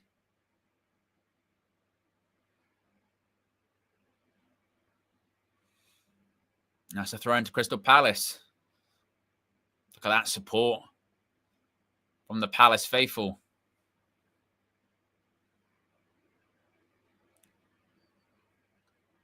Of course, 3rd consecutive appearance at Wembley for Palace, right? FA Cup semi-final, FA Cup final. Now this Charity Shield encounter. Won the first 2 in the FA Cup. Can they get back to a level playing field against the Premier League champions? I mean, absolutely brilliant noise. Big up Steffi Jenks in the chat. As per usual. Always supporting. Always involved. Moderator extraordinaire on United View. And my channel, RMS News 365. Best of luck on the workout as well, Steffi Jenks. Go and get it. Here's Adam Wharton, Richards. You feel like there's going to be that chance for Palace. It's going to come in this game. That chance is going to come. It's just a question of will it be surrounded by a Liverpool goal or a bit of Liverpool brilliance. With the players they got, highly possible that it might. But Palace get a throw. You can see Oliver Glasner. He can tell. He's really trying to get his players going because I think he can feel momentum starting to shift. Palace, last 5-10 minutes, a lot of momentum, a lot of possession. Eberechi Eze. Out to Wharton. Munoz, we haven't seen as much of in the second half as we did in the first. Eze, ball across goal. But Alisson is just there. He just takes the pressure out of games, doesn't he, or out of situations. Brilliant by the goalkeeper. He is top. Florian Wirtz loses the ball there. He thought he was fouled, and ref's not interested at all. Ball over the top by Adam Wharton, but that's nowhere near.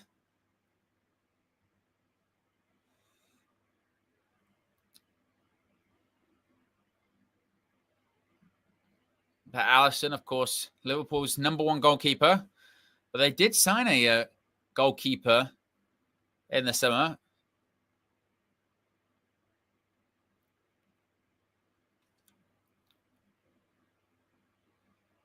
Of course, you see names like Harvey Elliott, Chiesa. Linkwood moves away from Liverpool this summer. Still there. Alexis McAllister is seemingly getting ready.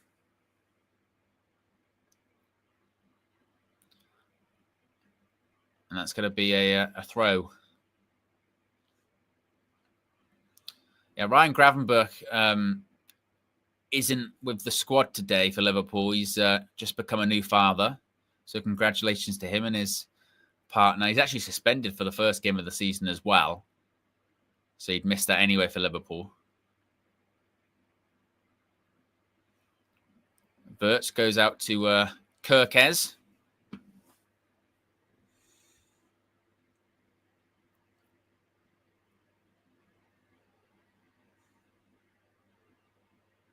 Ball forward.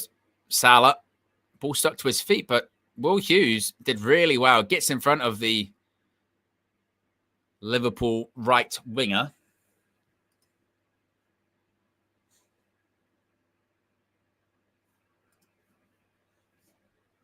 I just mentioned it on commentary there on TNT, and it is true. A couple of high-profile players have actually gone down with ACL injuries so far this summer. Maddison, of course. Levi Colwill at Liverpool at Chelsea, excuse me.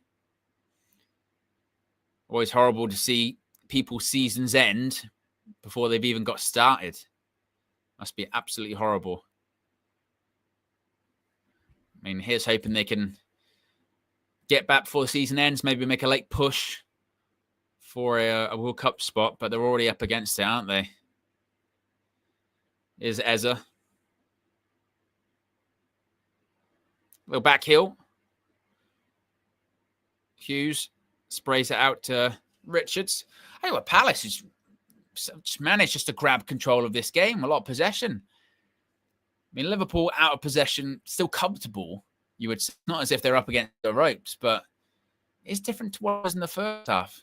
Oh, they've overplayed there a little bit. Palace in the middle. Florian Wirtz is given something to run onto. And there's Mark Gahey, just sweeps up. Gives it back to Dean Henderson, who's gone long, and now Liverpool do have the ball back. Be interesting to see if Liverpool try and be direct, like it looks like they are going to go. But it's out to Wirtz. Edge of the box. That's a bit of a chance, you know. Edge of the box. He's allowed to turn with ease. And he'll be really disappointed with that, you know. So Bosley, look at the space. Look at the space. Space easy to turn. And he just gets it all wrong. Just smashes it centrally over the bar. Really, really poor by his standards. Graham Souness, where are you now? 4 goals and 4 assists every single game. Over 100 million. 2 substitutions. Alexis McAllister and Atari Endo coming on. Wonder who's going to be coming off. And this is going to be a drinks break. I'll have one too. Still 2 goals to 1.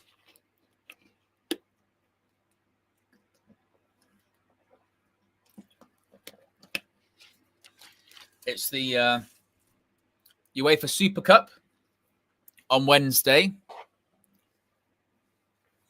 PSG versus Spurs. I'm sure we'll cover that here at the Football Flex.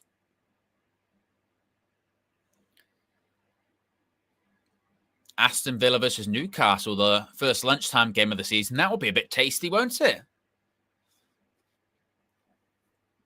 What's the... let's have a look. What's the Premier League schedule for this first week? Liverpool versus Bournemouth at Anfield. Friday kicks it all off. You never know. If Bournemouth over last season, you can maybe pull it off. But having seen them a couple of times in pre-season, haven't been at their best.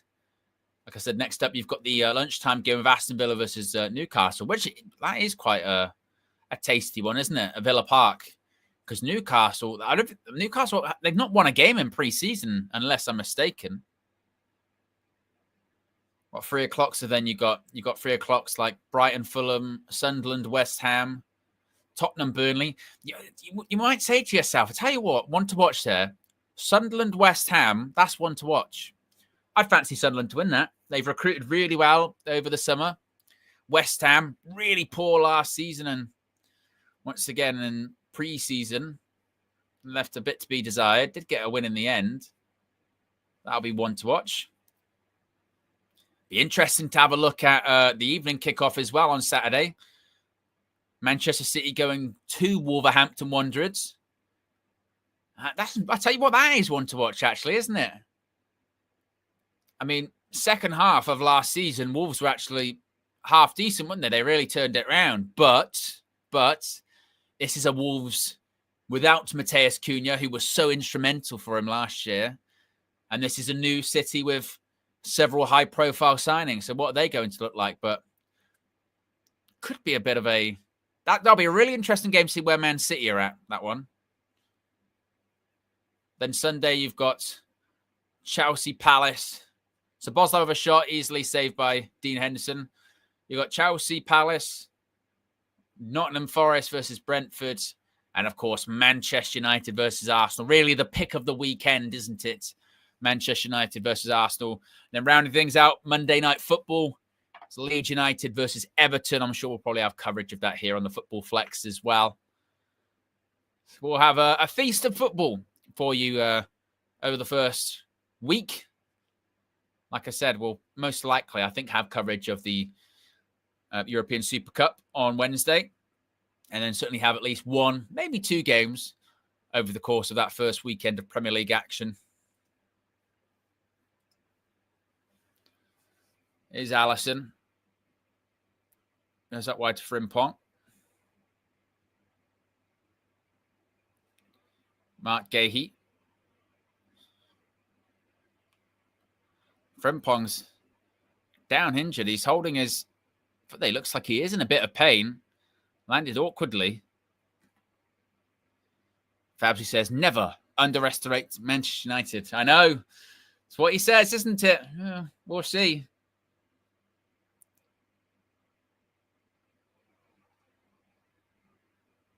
Ooh, yeah, does it? Have another look at that one. Ooh. I wonder if they'll have another look. I wonder. That one was a painful one on Frimpong. They might take him off just out of an abundance of caution.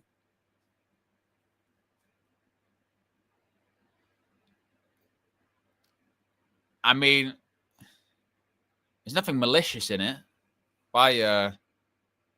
I mean, this is why I'm not, maybe this is proper boomer of me, right? Or I'm old school me, but the modern day, like basically no shin pads look is a bit of a disgrace, isn't it? You know what I mean? Shin pads aren't there as a fashion accessory. Shin pads are there to protect yourself from serious harm, serious injury. And nowadays, of course, you've got these players that have the tiny shin pad and the socks rolled down because that's how they prefer to wear them, or that's how they prefer to look. And if you have a situation like that, you're going to get hurt.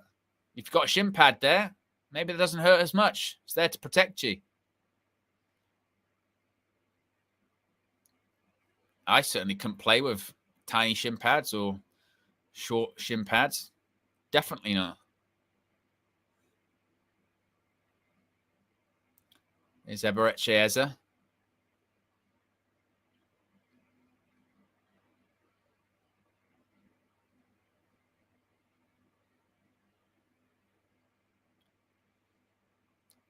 Okay, you just wonder if there's just going to be that one last chance, don't you, for Palace? Certainly could be.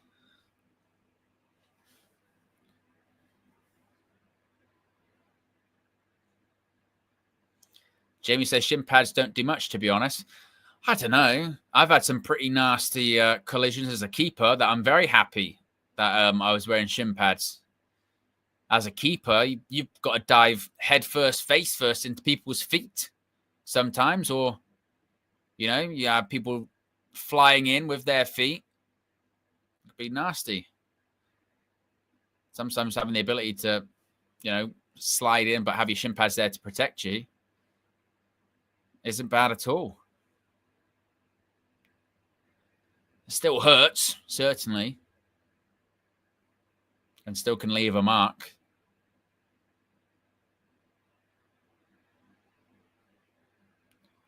Palace, a lot of the board is struggling just to find a space to really get something forward.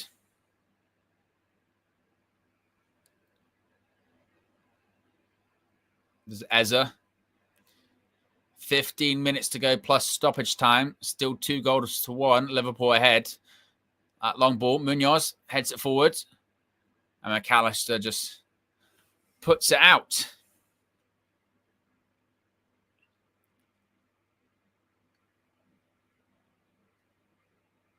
Okay, Palace were going to make a sub there, but Palace took a quick throw. Didn't let it happen. Okay, he going for that long switch again. Aiming for Munoz. Liverpool, they're going to get a foul there. Referee says no. I thought he was going to give it. Wharton, it's a brilliant pass. He's in the box. It's going to be 2-2. Ismail Assar scores. What a goal. I mentioned they took the throw quick. They didn't let the change happen. And it's a brilliant goal. Absolutely brilliant goal. Adam Wharton, I mentioned they were just struggling to find that space. Trying to find that space. Where can you find the pass? Adam Wharton gets that ball through. Ismail Assar, it's a brilliant finish as well. We saw earlier on Mateta, he missed the one-on-one. That is how you beat arguably the best goalkeeper in the world. Now, is it a foul? That's the question on Gakpo. Not a lot in it, really. Look at this pass at Wharton. Brilliant. I do not know what Virgil van Dijk is doing there. He gets it all wrong. And there's Ismail Assar. It's not an easy finish as well because the ball's bouncing like that and still in off the post, puts it in the back of the net. Brilliant finish. And look at Oliver Glasner. Gives it that. And I tell you what, it's deserved. It's deserved. Second half, Palace have controlled the game. Palace, they've had all the possession. They've controlled it. And I do not know. Virgil van Dijk shakes his head. And he should. Because I do not know what he is doing defensively at that point. He's trying to it looks like he's trying to step up, but none of the rest of the line is. And there's a gap so big. I mean, initially I thought it was a really good pass by Adam Wharton. And it is. Don't get me wrong. It is a really good pass by Adam Wharton. But Van Dijk just gives him the opportunity to make it. And I mentioned that Palace had all of this possession, but they didn't have that space to play in. And then Van Dijk basically says to Adam Wharton, put the ball there. And Wharton's good enough to do it. So he goes, yeah, I will. So you can't say that this equalising goal for Palace has been a shock. It's been a 2-2 game, particularly in this second half. And that's a short pass by Florian Wirtz. Now, Palace, they've got momentum. And Mo Salah, he looks a bit leggy there. Couldn't get out to Will Hughes. Is Eze going to try that ball over the top? He might get there, you know. Ismail Assar again. Oh, it's blocked. Ismail Assar's claiming for a handball. But I thought Ismail Assar was going to put that in the back of the net. They're claiming for a hand. Look at this. Let's have a look. No handball. Hits his foot. Or are they saying it's off McAllister earlier on in the move? Let's have a look at this. Here's the cross in towards Ismail Assar. Well, it's a penalty. That's a pen. For me, that's a pen. Look, he doesn't know it, but it stops the ball going to Ismail Assar. I think that's got to be a penalty. You know, his arms. If your arm's flailing like this, I think that's a penalty. You know, maybe that's me. I think that's a pen, and that's not even Man United bias. I think if he doesn't know, but if you're going like that, your arm's dangling out. For me, how can you tell? The picture's got the fucking highest contrast on. Good grief. They've cleared it. Oh, I tell you what. I think they've got that wrong. I thought that was a pen. It's got a corner to Palace, though. 10 minutes remain. What do you guys think? Souza, ball in. Hughes puts it back in. Maybe that wasn't the wisest thing to do. Liverpool can counter. A brilliant tackle by Will Hughes on Szoboszlai. And I tell you what, since coming on, he's done really well, replacing Kamara.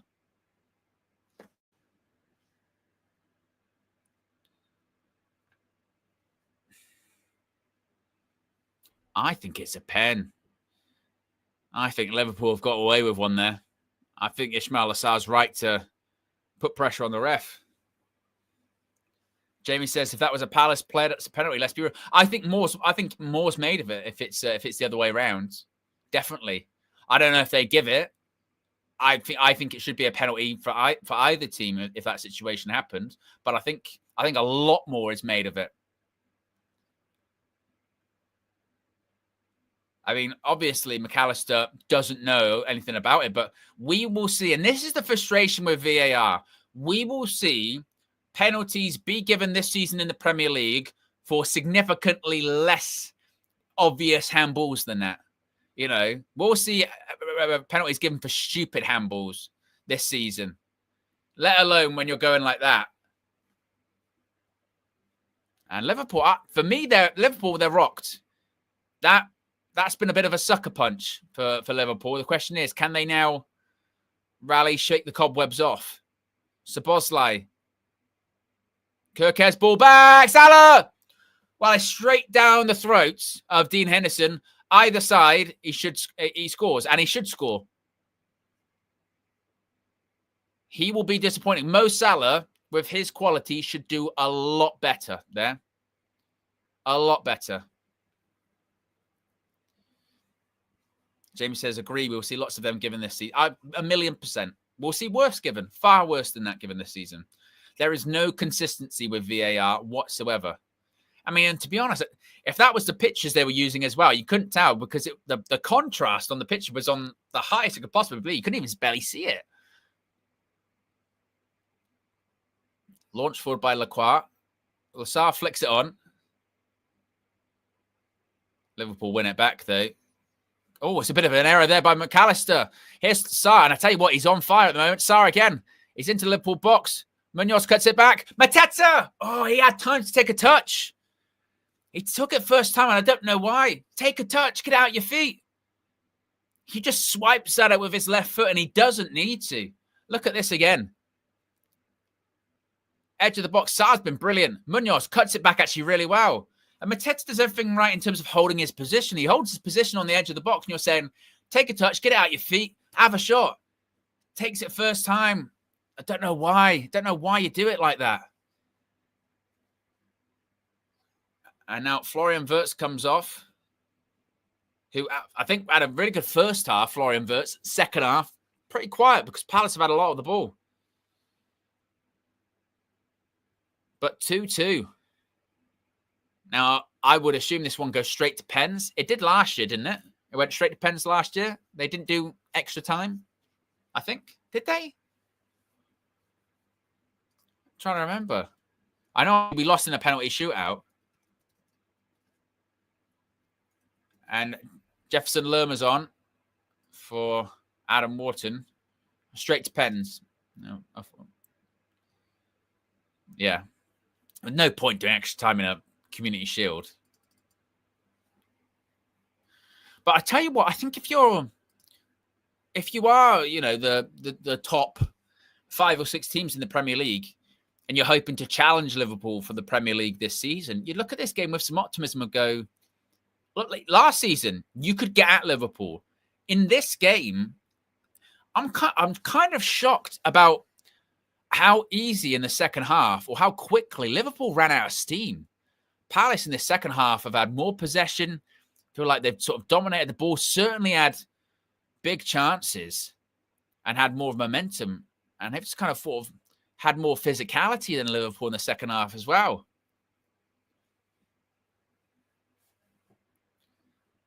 So I think if you are your Cities and Arsenals and Chelseas and Manchester United, you're going to say, well, you can get Liverpool. They'll give you a chance. They've just also got, a world-class goalkeeper who can bail them out of the shit, which is what Alisson does many a time. It's what a title-winning side needs as well.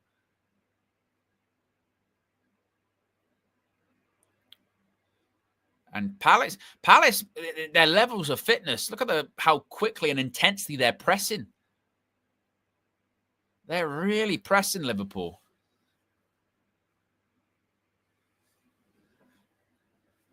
Second half, they've really impressed me, Palace. First 20 minutes, you were a bit nervous with them, weren't you? Going, how are they going to do?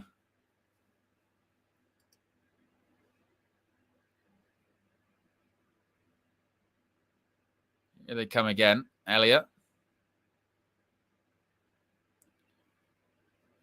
We're 2 subscribers away from 21,100. If you haven't already, be sure to subscribe to the Football Flex. Here is Virgil van Dijk. Szoboszlai.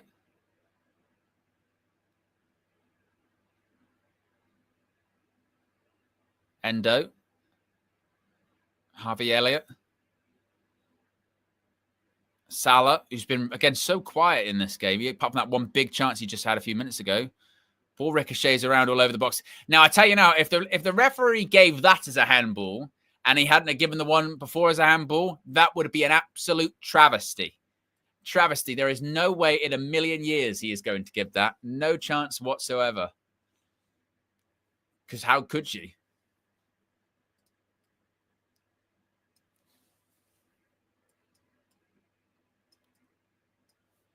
I haven't even really had a replay of it just yet.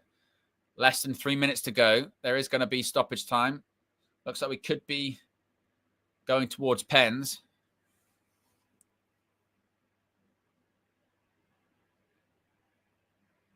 Another header won by Munoz. He's won. I tell you what, that tactic of just hitting the ball out wide right and Munoz winning the headers, it's happened every time. Munoz, though, speaking of which, he's dispossessed by... Well, it's got to be a foul. It's a foul by Munoz in the end. But Palace, I think if you're a Palace fan, you look at this game, you get a lot of encouragement from it, and you say, we've only spent something like 3 million quid this summer, and yeah, we're worried about keeping players, and we don't know what European competition we're going to be in just yet, but if they can keep a hold of your Mark Gay and Eberechi Eze and Mateta, you've still got that front three that you can see in the picture there of Ismail Assar and Mateta, Eze. Cause team problems, and you've got Mark Gahey leading the back three. Here's Liverpool again, though. Elliott. Kanate. 90 seconds left of regulation time. Oof. And that'll be given a free kick for a handball by Andrew Robertson. Ridwan says, how far will they go in the Europa League? That's if they're in it. They look a handful. No team will want to come to Selhurst Park. That'll be a problem for a lot of teams. Coming to Selhurst Park will be a problem. And Palace will cause them issues. And it also depends what the field's like. Let's be honest. We saw last year in the Europa League. You know, if you're a United fan or a Spurs fan to that regard, you know better than anyone else. Because you don't have those Champions League teams dropping down anymore, the quality of the Europa League is actually not that great. You know, we could say United got there finishing 15th. Spurs won it. And they finished, 17th in the end, right? So they could absolutely go to the latter stages. If they're in the Europa Conference League, I would probably consider them one of the favourites to win the thing. Let's be honest. If they're in the Europa Conference League, they have to be in the conversation for one of the favourites. Absolutely. The only thing going against them if they're in the Europa League is experience. Oh, that's got to be a high foot. Referee, it's a bicycle kick towards the head of Will Hughes. And Hughes didn't even really jump into it, but Palace have possession of the ball. Eberechi Eze. It's Palace turning the screws. Jefferson Lerma. Hughes.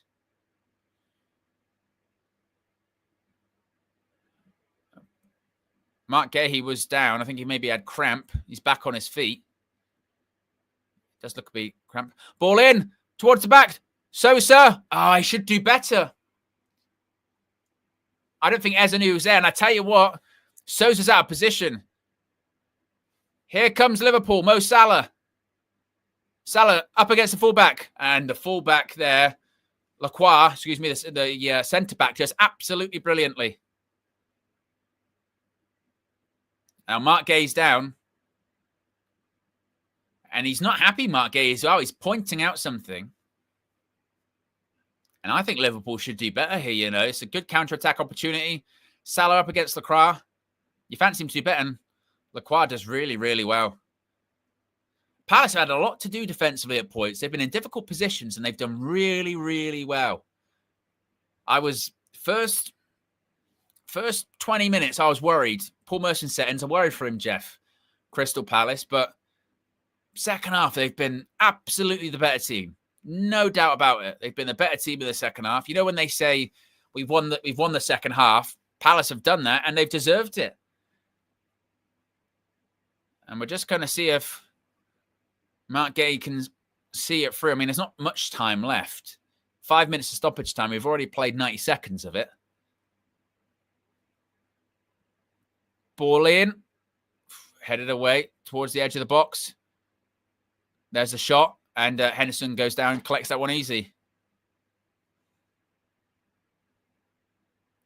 And you just wonder if Glasner's going to make the sub. Is Mark Gay going to take a penalty? Is that what they're thinking?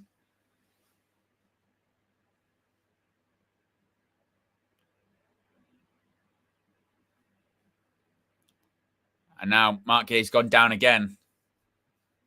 It's got to be his day done. He sat down again. It must be. It has to be, doesn't it?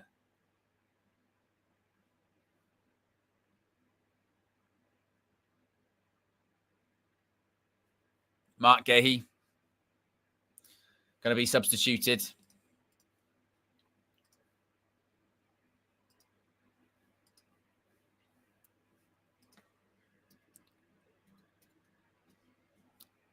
And again, he's performed really, really well.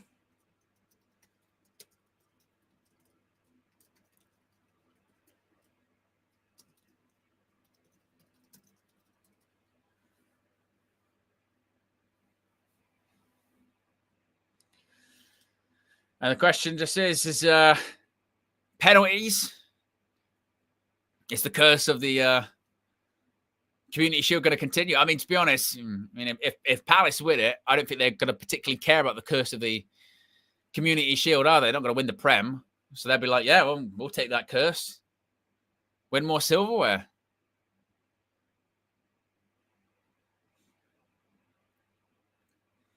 There goes Mark Gay.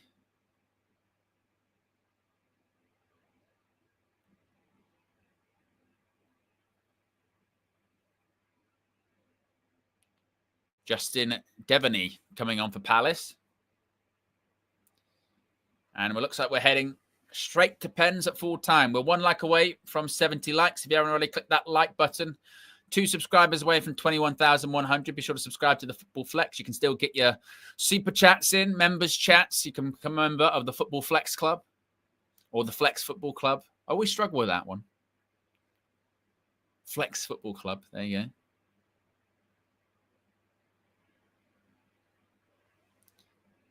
Ball switched out wide. You wonder if there's going to be a final Liverpool opportunity in the final 60 seconds. Kirkes couldn't see it. Oof. The camera lost flight of the ball, but Dean Henderson didn't. Just a second, you thought, is that going to creep over to Mo Salah? And tell you what, Salah puts his arm up. He's onside. That Wembley sunshine doesn't have to make it hard to see, does it? My goodness me.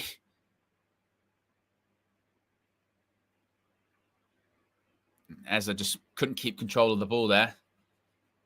We hit 70 likes. Big up everyone in the chat. Big up to everyone that's tuned in for this as we are on our way to pens. McAllister's having a few words with Ismail Assar off the ball there in the middle of the picture.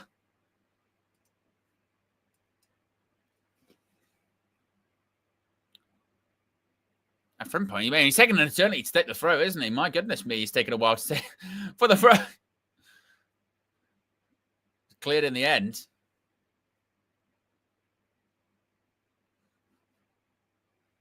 Hughes. Eza. Last chance. Oh, just wide.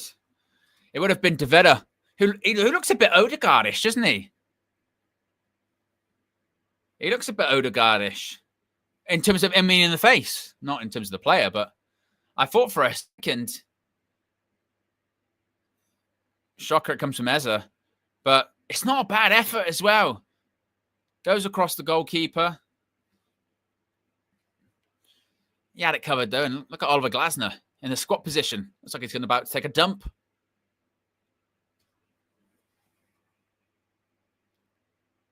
Allison goes long. And that, folks, is the full-time whistle. That means it's going to be penalties. That means I've got to add in a thing here, actually. Means I've got a copy, and I've got to remember if I can to do this the right way. So you do this, and you do duplicate as this, I think. And take the timer off, and this is when you type in here, manual, and you go penalties. Just like that. There you go. We're having penalties. And hopefully, if I take this one away, it still should be a timer. Yes. Look at that. Oh, genius. Genius. You never lose it. You never lose it. I got a bit, what do you mean that's already in use? Oh, on something else. Ah, that's why. Penalties. Penalties 2. There you go.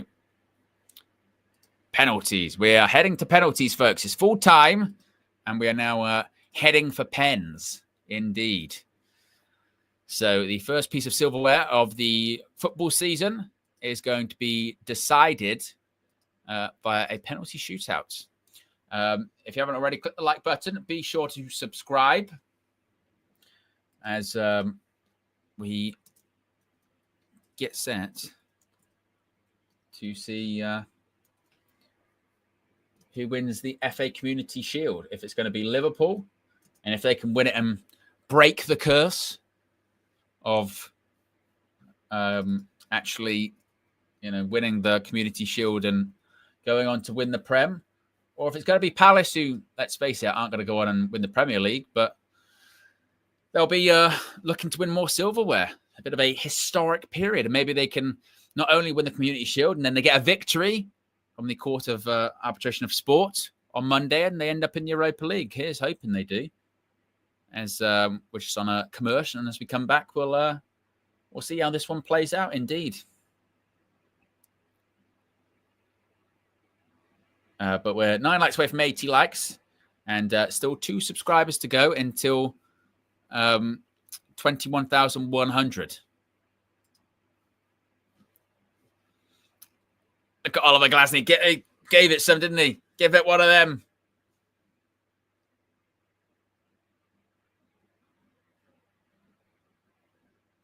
Ziegler, Palace, Bomber. He's always over that kind of stuff, isn't he, Martin Ziegler? Always.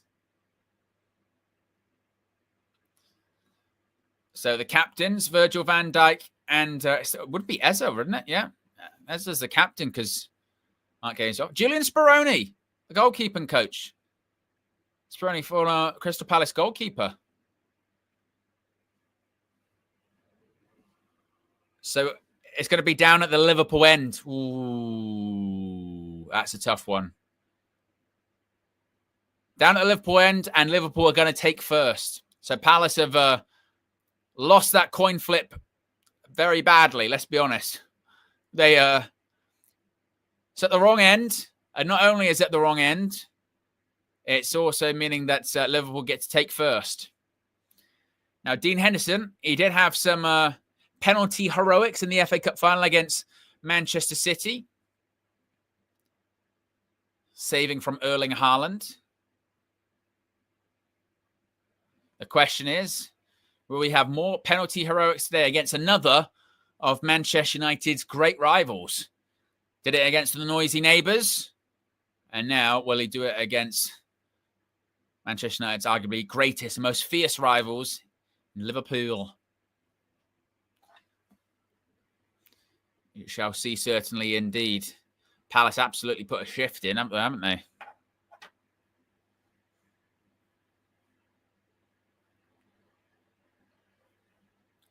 Right, let's reset the scoreboard.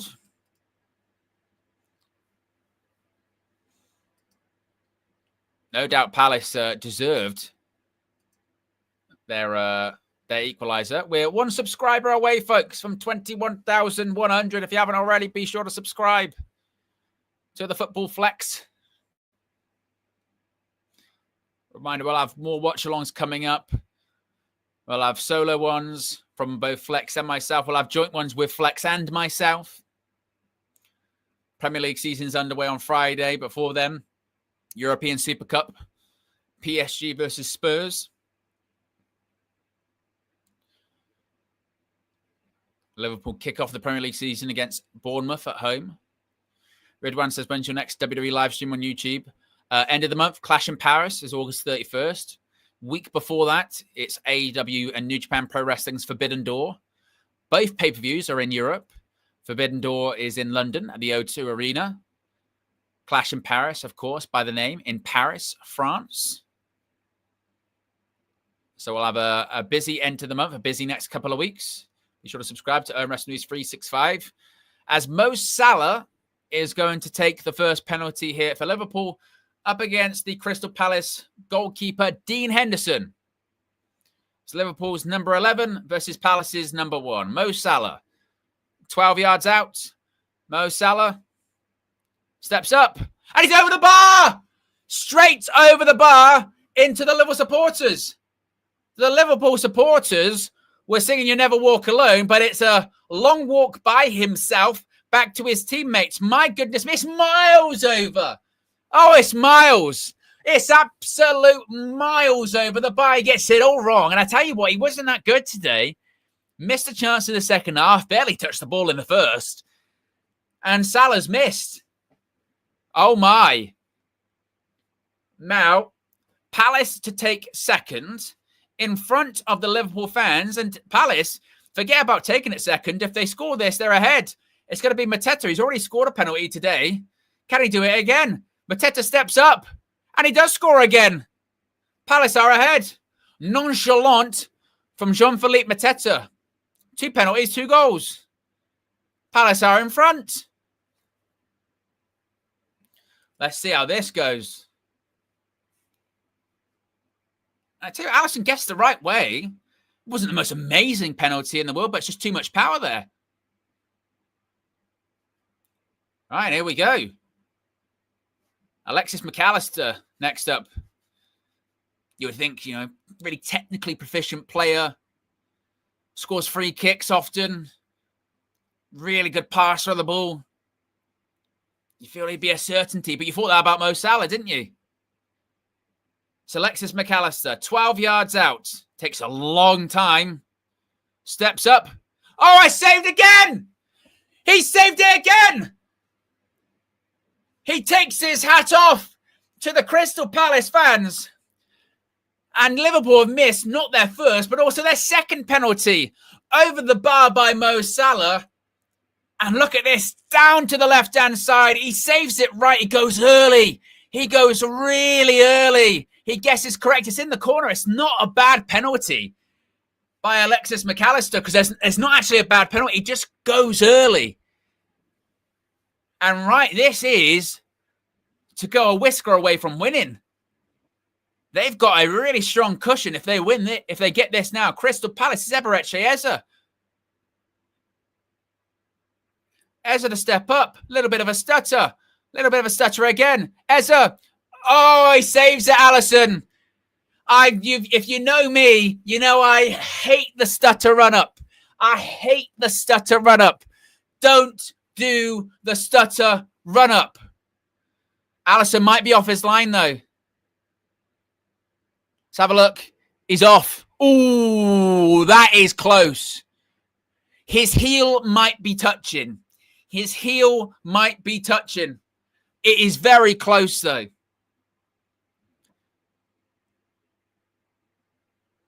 On-field decision. Wow. They've said it's okay. Cody Gakpo, straight in. Gakpo scored. Well, they didn't take long to look at the penalty, did they? Bit of drama in the shootout, even more. Cody Gakpo is straight there, and that is a good pen. Palace, if they score this, they've still got the advantage. But, I mean, Alisson's heel must be just touching. But he looked very much off. This is... Ooh. And they've not shown a replay. This is a surprising thing. We've still yet to see a closer replay of it. We need that replay. We really do. Ismail Assar. It's another stutter. I don't like these run-ups. Bob, that is brilliant. Woo! That was brilliant. Wow. Can't believe that. The lack of run-up there by Ismail Assar takes the absolute piss. Just walks up. Look at this. Brilliant. But, I mean, again, I want to see a replay of that Alisson save because we haven't seen it. We're seeing more replays of Ismail Assar doing that. Show us the replay, man. Here's Harvey Elliott.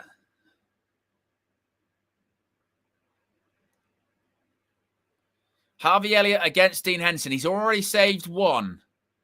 Palace currently 2 goals ahead in this penalty shootout. It's going to be a short run up for Elliott, but I don't think he'll stutter.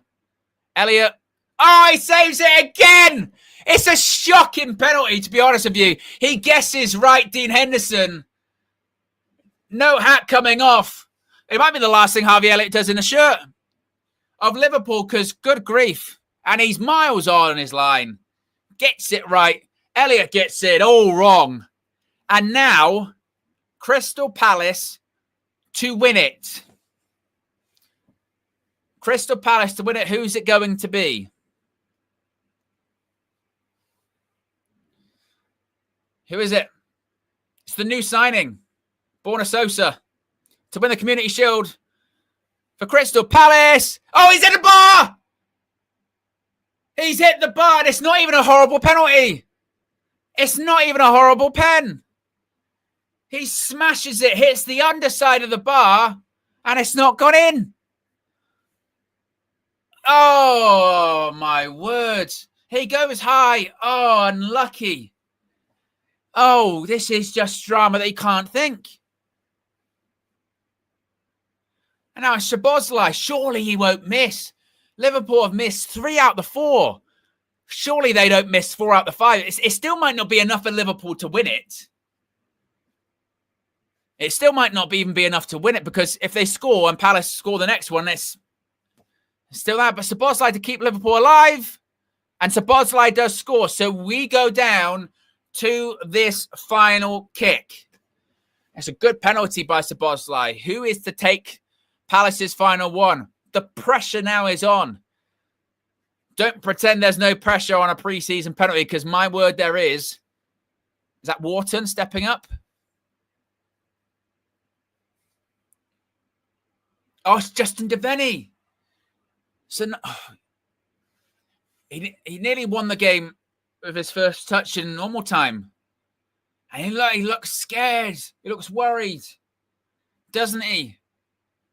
I said he looked like Odegaard, but does he have Odegaard's penalty kind of expertise? Odegaard's missed penalties, including against United.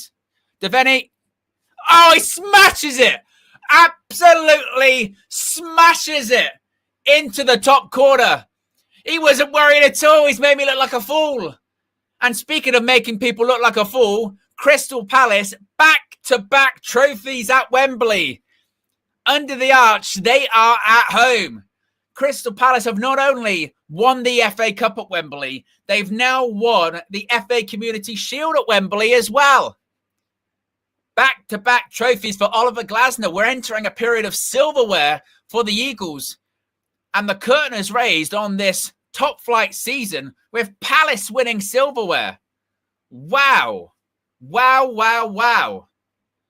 And I tell you what, this isn't like a fluke. It's not like, oh, they were the lesser team and they won on penalties. It's not like that at all. This is a situation where Crystal Palace, in the second half, for me, deserved to win. They deserved to win in the second half. In the second half, they were the better team. They got the goal that they deserved, and they've won on penalties. And Oliver Glasner, I tell you what, he wins trophies, doesn't he? Whether it is the Europa League with Eintracht Frankfurt, whether it is the FA Cup with Crystal Palace, now it's the FA Community Shield. And don't have those people say it doesn't count as a trophy. Don't say the Crystal Palace fans it doesn't count as a trophy, because to them it absolutely will count as a trophy. I mean, maybe it might actually be a good thing for Liverpool, because teams that haven't won the FA Community Shield do end up going on to win the league. So I think out of all the trophies they're competing for this season, this is probably down the pecking order for Liverpool, to say the least. But there's some cause for concern there. Defensively, shaky. First half, they looked very impressive attacking-wise, but second half, they dropped off. They looked tired. They looked lethargic, didn't they? And Palace, they had that energy, that extra bit of drive. And maybe it might move Liverpool to go out and spend a little bit more in this market. But Crystal Palace win by 3-2 on penalty, coming back from 1-0 down, coming back from 2-0 down, and controlling probably the majority of the game and deserving to win it. Crystal Palace win the Community Shield. Let us know your thoughts about that. Be sure to smash a like on the like button, folks. Be sure to subscribe. The top flight season has kicked off in a very, very interesting way, to say the least. Appreciate everyone for tuning in on this first live stream watch along for the first of the top flight season here on the Football Flex. As I mentioned, click that like button. Be sure to subscribe on your way out. Stay tuned. We'll get reaction from Flex coming up on the channel very shortly. And I'll speak for you again, guys, very soon. I'm out of here. Peace.